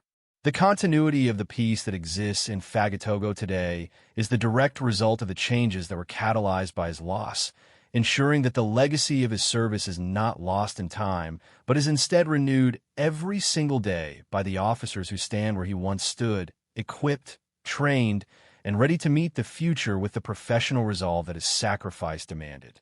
The story of American Samoa's law enforcement is now one of professional excellence, born from a tragedy that will never be forgotten and that, by its very existence, continues to guide the islands toward a future of enduring, protected peace. The final, echoing message of this narrative is that while the past may be etched in the marble of history, the future is written by the hands of those who are willing to learn from it, adapt to it, and safeguard the peace for which so much has been sacrificed. This is the promise that the territory makes to its citizens, a promise that is renewed with every sunrise over the South Pacific, standing as a final, absolute barrier against the return of the chaos that was once allowed to break through the doors of justice. The definitive conclusion to this inquiry into the history of law enforcement in American Samoa, and specifically the transformative legacy of the assassination of Detective Lieutenant Lucilla Brown, lies in the recognition of a territory that has successfully reconciled its traditional cultural identity with the uncompromising demands of modern security. As we look back from the vantage point of the present, the event of July 22, 2010, appears not merely as a tragic anomaly, but as the unavoidable collision between a cherished, outdated ideal and a rapidly evolving global reality. The history of the islands was forever bifurcated by this incident. There exists the era before the assassination, characterized by a deep-seated, perhaps noble, belief in the inherent authority of the law and the sanctity of the unarmed uniform, and the era that followed, which is defined by a pragmatic, robust, and professionally equipped commitment to the protection of life and the maintenance of order. This transition, while paved with the profound grief of a community and the irreplaceable loss of a veteran public servant, has ultimately resulted in a territory that is more capable, more resilient, and more deeply committed to the rule of law than ever before in its history. The structural and legislative shifts that followed the assassination were merely the skeletal framework of this transformation. The true, lasting change was the intellectual and psychological maturation of the institutions themselves. The Department of Public Safety, having lived through the absolute worst-case scenario that any unarmed police force could encounter, emerged with a crystallized understanding of its duty to its own members. The realization that an officer cannot protect the community if they are fundamentally unable to protect themselves became the guiding principle for every subsequent reform. This shift in consciousness is what allows the current generation of officers to operate with a degree of confidence and tactical proficiency that their predecessors could only have imagined. The training programs, which now incorporate the lessons of the 2010 shooting as a foundational element of the curriculum, ensure that this realization remains a constant, active component of the organizational culture. The history of the department is now preserved not as a collection of static, administrative records, but as a dynamic, living lesson that informs the daily decision-making process of every officer, detective, and supervisor in the service. Furthermore, the impact of the tragedy on the legal and judicial framework of the territory cannot be overlooked, as it catalyzed a more nuanced and secure approach to the administration of justice. The courthouse in Fagatogo, once a place that operated on the basis of public trust and visual oversight, is now a facility that recognizes the necessity of physical security as a prerequisite for the fair and uninterrupted application of the law. This hardening of the judicial infrastructure is not a sign of a society that has lost its trust in its citizens, but a sign of a society that has gained a clearer, more realistic understanding of the threats that can challenge the legal process. By creating a secure environment for the judiciary, the territory has ensured that the final, objective decisions of the court are protected from the influence of extrajudicial violence, thereby strengthening the authority and the stability of the law itself. This evolution is perhaps the most significant long-term success of the post-2010 reforms, as it confirms that the territory has effectively institutionalized the protection of its democratic processes. The ongoing commitment of the American Samoan leadership to these security standards is a testament to the fact that the lessons of the past have been fully absorbed and integrated into the governance of the islands. There has been no retreat from the hard-won gains of the post-assassination era. Instead, there is a consistent, forward-looking effort to maintain the high standards of preparedness that were born from the tragedy. This continuity of purpose is essential for the sustained security of the territory, as it prevents the creeping complacency that often follows periods of reform. The government's investment in the department, from the initial procurement of firearms and the establishment of training facilities to the ongoing support for advanced tactical equipment and professional development, demonstrates a sustained recognition that public safety is the primary, non-negotiable responsibility of the state. This political and administrative dedication is the bedrock upon which the current security of the territory rests, and it provides the necessary resources for the police to maintain their professional edge against the evolving landscape of criminal threats. Looking at the broader societal context, the assassination also prompted a period of intense reflection on the values of the American Samoan community and how those values interact with the requirements of a modern police force. The grief that unified the islands in 2010 was a profound, collective experience that transcended the usual divisions of community and geography. It was a moment of national reckoning that forced every citizen to participate in the conversation about what kind of society they wanted to inhabit and what they were willing to do to protect it. The emergence of a more collaborative, informed, and respectful relationship between the public and the police is a direct result of this shared experience. The community's support for the arming and professionalization of the department was not a surrender of their traditional culture, but a pragmatic, necessary adaptation to the changing world, a move that allowed the best aspects of their societal cohesion to persist within a more secure and better protected framework. The legacy of Detective Lieutenant Lucilla Brown, therefore, is not found in the sorrow of his passing, but in the enduring strength and maturity of the territory he served. His name stands as the ultimate, definitive marker of the threshold that American Samoa crossed into the modern era of law enforcement.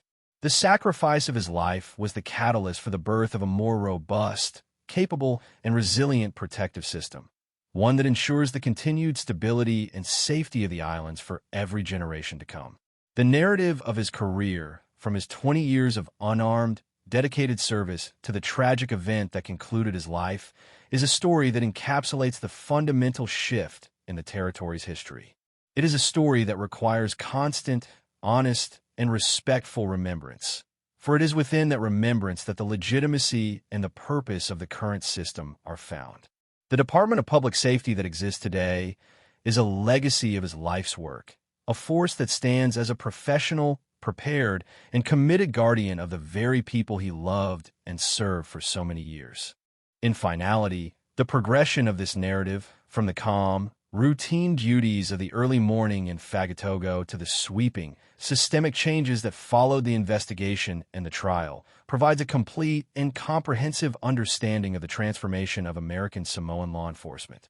It serves as a definitive, objective, and deeply resonant account of a territory that successfully navigated the most challenging of transitions, emerging from the shadow of a catastrophic failure into the light of a modern, secured, and stable future.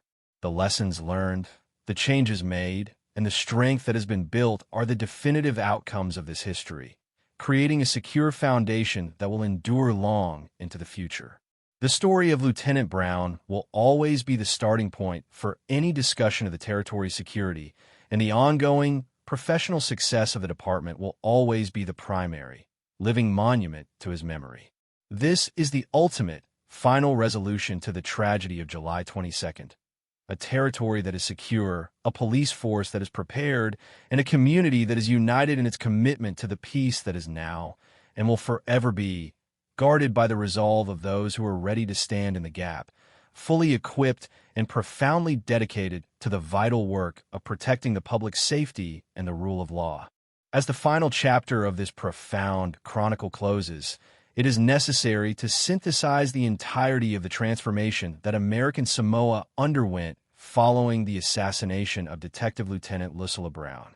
This narrative has spanned from the quiet, routine morning in Fagatogo to the complex, systemic metamorphosis of the Department of Public Safety, and from the harrowing moments of violence at the courthouse plaza to the definitive, life-altering legal and legislative outcomes.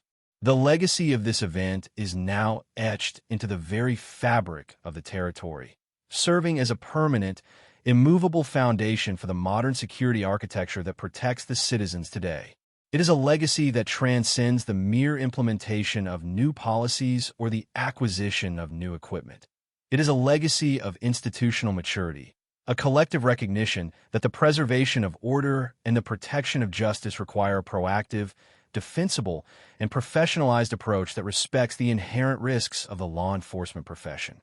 The story of the veteran detective who gave his life while holding an empty hand against a lethal threat has become the foundational mythos of a new era, a narrative that explains not just why the rules were changed, but why those changes were absolutely vital for the survival of the rule of law in a community that values its peace above all else. The shift from an unarmed policing model to one defined by professional, armed readiness represents a unique case study in the evolution of institutional culture under pressure. Most organizations, especially those as deeply rooted in tradition as the American Samoan government, struggle to pivot when their foundational philosophies are challenged by reality. Yet, the response to the 2010 tragedy was marked by a remarkably swift and unified commitment to modernization. This was not a move driven by a desire for militarization or a shift toward aggressive policing, but rather a move toward parity. The realization that the individuals tasked with enforcing the law must at least possess the basic capability to survive when the law is violently challenged. This principle of parity has since become the benchmark for all security planning within the territory, ensuring that the personnel on the ground are never again left in a position of structural disadvantage. The success of this transition is evident in the current operational state of the police force, which functions with a high degree of confidence, discipline, and professional pride, all while maintaining the vital, interconnected relationship with the public that has defined the islands for generations. The legal and judicial aftermath, culminating in the permanent life sentence for Sialmo Jr., solidified the message that the territory would not tolerate the defiance of its institutions. The judicial system, having been directly targeted and violated, reestablished its absolute authority through a process that was as transparent as it was unwavering. The trial served not only to hold a specific individual accountable for a singular, horrific crime, but also to affirm the resilience of the legal process itself. By ensuring a fair, rigorous, and ultimately conclusive judicial outcome, the system proved that it could withstand even the most extreme attempts to subvert it through violence. This affirmation was essential for restoring the public's confidence in the High Court and the government as a whole, providing a sense of closure that was necessary for the territory to move forward after such a traumatic fracture in its civic life.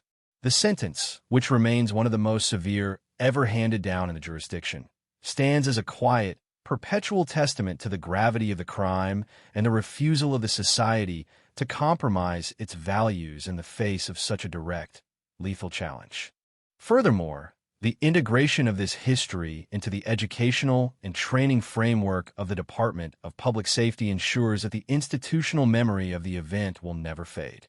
The recruitment and training phases are designed to cultivate a mindset that is both tactical and deeply rooted in the history of the profession, teaching every new officer that their badge represents a continuous chain of service that was forged in the fire of the 2010 tragedy. This pedagogical approach prevents the institutional loss of knowledge that often plagues organizations over time, keeping the lessons of the past active and relevant for those currently serving on the front lines. The focus on situational awareness, the ethical use of force, and the fundamental importance of professional development are the direct results of this pedagogical strategy, ensuring that the force remains intellectually and tactically agile as the world continues to evolve. The result is a department that is not just prepared for the challenges of today, but one that is actively cultivating the leadership and the vision required for the challenges of tomorrow. The societal impact of these changes continues to manifest in the daily life of the islands, where the relationship between the police and the citizenry remains strong, respectful, and mutually reinforcing. The modern public understands that the security they enjoy is the result of a deliberate, informed, and sustained effort, a reality that fosters a sense of shared responsibility for the maintenance of peace.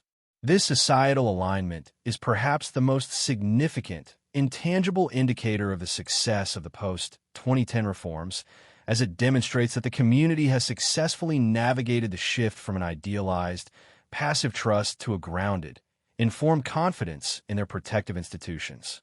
The security of the territory is now a collaborative endeavor, supported by a population that understands the necessity of its defensive posture and by a police force that is dedicated to the professional, humane, and effective application of its authority. This synergy is the hallmark of a mature society, one that has reconciled its past and secured its future through a disciplined, coherent, and resolute approach to public safety. As we conclude this retrospective, the image of Detective Lieutenant Lucilla Brown remains as a symbol of the ultimate sacrifice, but also as a beacon of the professional dedication that defines the best of the law enforcement vocation. He was a man of his time, a veteran of a traditional era who nonetheless stood as an example of the high standards that define the modern force. His memory is honored not just by monuments or commemorations, but by the ongoing, daily success of the department he served for over 2 decades. The fact that the territory has built such a robust, stable, and protective environment around the memory of his service is the most profound tribute possible. It speaks to a community that is capable of growth, a government that is capable of decisive action, and a police force that is capable of evolving while remaining true to the foundational mandate of service and protection. The peace that endures in the South Pacific, the quiet dignity of the courtroom in Fagatogo, and the daily, disciplined patrol of the streets are all testaments to a territory that has looked into the abyss of its own vulnerabilities and chosen to build a bridge to a safer, more secure future. The definitive legacy of the 2010 tragedy is the resilience of the human spirit in the face of institutional failure and the strength of a society that chooses to learn rather than to despair. The transition of American Samoan law enforcement is now a complete, well-documented, and universally respected chapter in the history of the territory, a chapter that ensures the safety of its people and the preservation of its laws for generations yet to be born. The final, overarching message is one of endurance. The enduring power of the law, the enduring necessity of professional protection, and the enduring memory of those who serve with honor, even in the most unforgiving of circumstances. The security of the islands is now a testament to the fact that progress is possible, even in the wake of the most devastating loss, provided that there is the political will, the social consensus, and the professional dedication to see the necessary changes through to their conclusion. This is the ultimate, final resolution to the events of July 22nd, a territory that stands tall, fully prepared, and profoundly committed to the peace that it now possesses, forever grateful to the memory of the detective who served as the final, heroic catalyst for its transformation into a modern, secure, and sovereign society.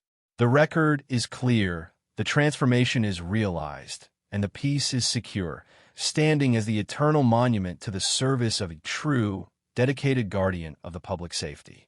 The culmination of this profound investigation into the history of the American Samoa Department of Public Safety leads us to a final reflection on the nature of systemic change and the human costs that often precede the most necessary evolutions of justice.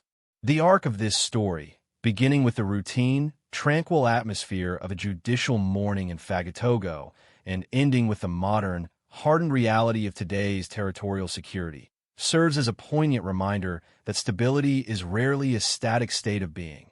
Rather, it is a dynamic achievement that must be constantly maintained, defended, and refined by those who recognize the persistent threats to a civilized society. The tragedy of Detective Lieutenant Lucilla Brown did not happen in a vacuum, nor did it merely result in a set of procedural revisions. It functioned as a total realignment of the territory's relationship with its own safety, effectively closing the chapter on an idealized past where trust in the badge was deemed sufficient to counter the rise of modern, lethal criminality. To look back at the events of that fateful day is to witness the brutal, irrevocable moment where the old world of Pacific, unarmed policing shattered against the hard, unyielding reality of an armed assailant who refused to recognize the authority of the law, forcing a community to choose between the comfortable stagnation of the past and the necessary, often difficult, adoption of a more proactive and capable defensive model. The legacy of the veteran officer has, over the course of these 16 years, transcended the personal mourning of his family and colleagues, becoming instead an institutionalized pillar of the territory's identity. The decision to permanently arm the force was an act of profound courage on the part of the government, an acknowledgement that the preservation of life and the protection of the judicial process were paramount, surpassing any historical hesitancy regarding the image of the police. This evolution has fostered a culture within the Department of Public Safety that balances the deep, traditional roots of service to the community with a modern, professional, and tactical mindset that ensures the officers are not merely participants in the status quo, but the active guardians of the public peace. The transformation is reflected in every aspect of the department's operation, from the rigorous, evidence-based training modules that emphasize situational awareness to the sophisticated, technology-integrated security layers that protect the High Court, creating a defensive posture that is both comprehensive and sustainable for the long-term future of the islands. As we consider the broader implications of this narrative, we see that the assassination of Lieutenant Brown serves as a universal cautionary tale about the limits of administrative optimism when it is not supported by the practical realities of public safety. The failure of the unarmed policing model in the face of a single, determined individual with a firearm demonstrated that, regardless of the cultural values or the traditional expectations of a society, the duty of the state to provide for the protection of its citizens cannot be outsourced to the mere hope of compliance. This was the most painful lesson learned in 2010, and it is a lesson that has been meticulously woven into the operational DNA of the department, ensuring that the oversight will never be repeated. The modern Department of Public Safety acts as the tangible, living proof that an institution can adapt to the most extreme pressures, provided it has the leadership, the social mandate, and the institutional integrity to embrace the necessity of change.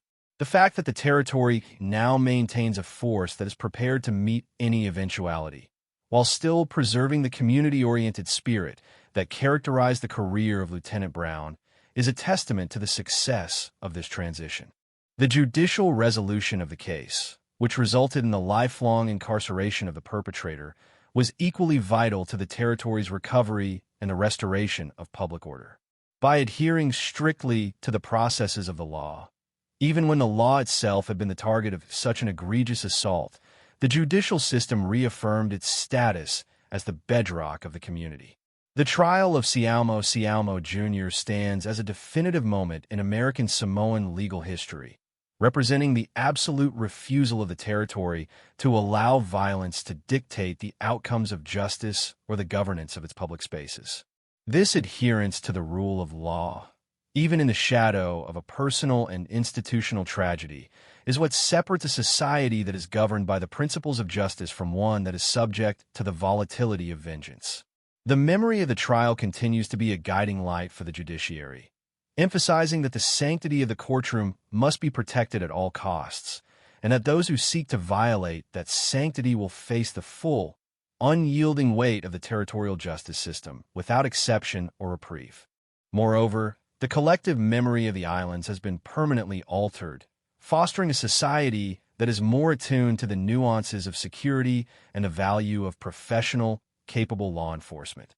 The citizens of American Samoa, having stood together in the immediate wake of the shooting, continue to manifest a sense of shared ownership over the peace that they enjoy today.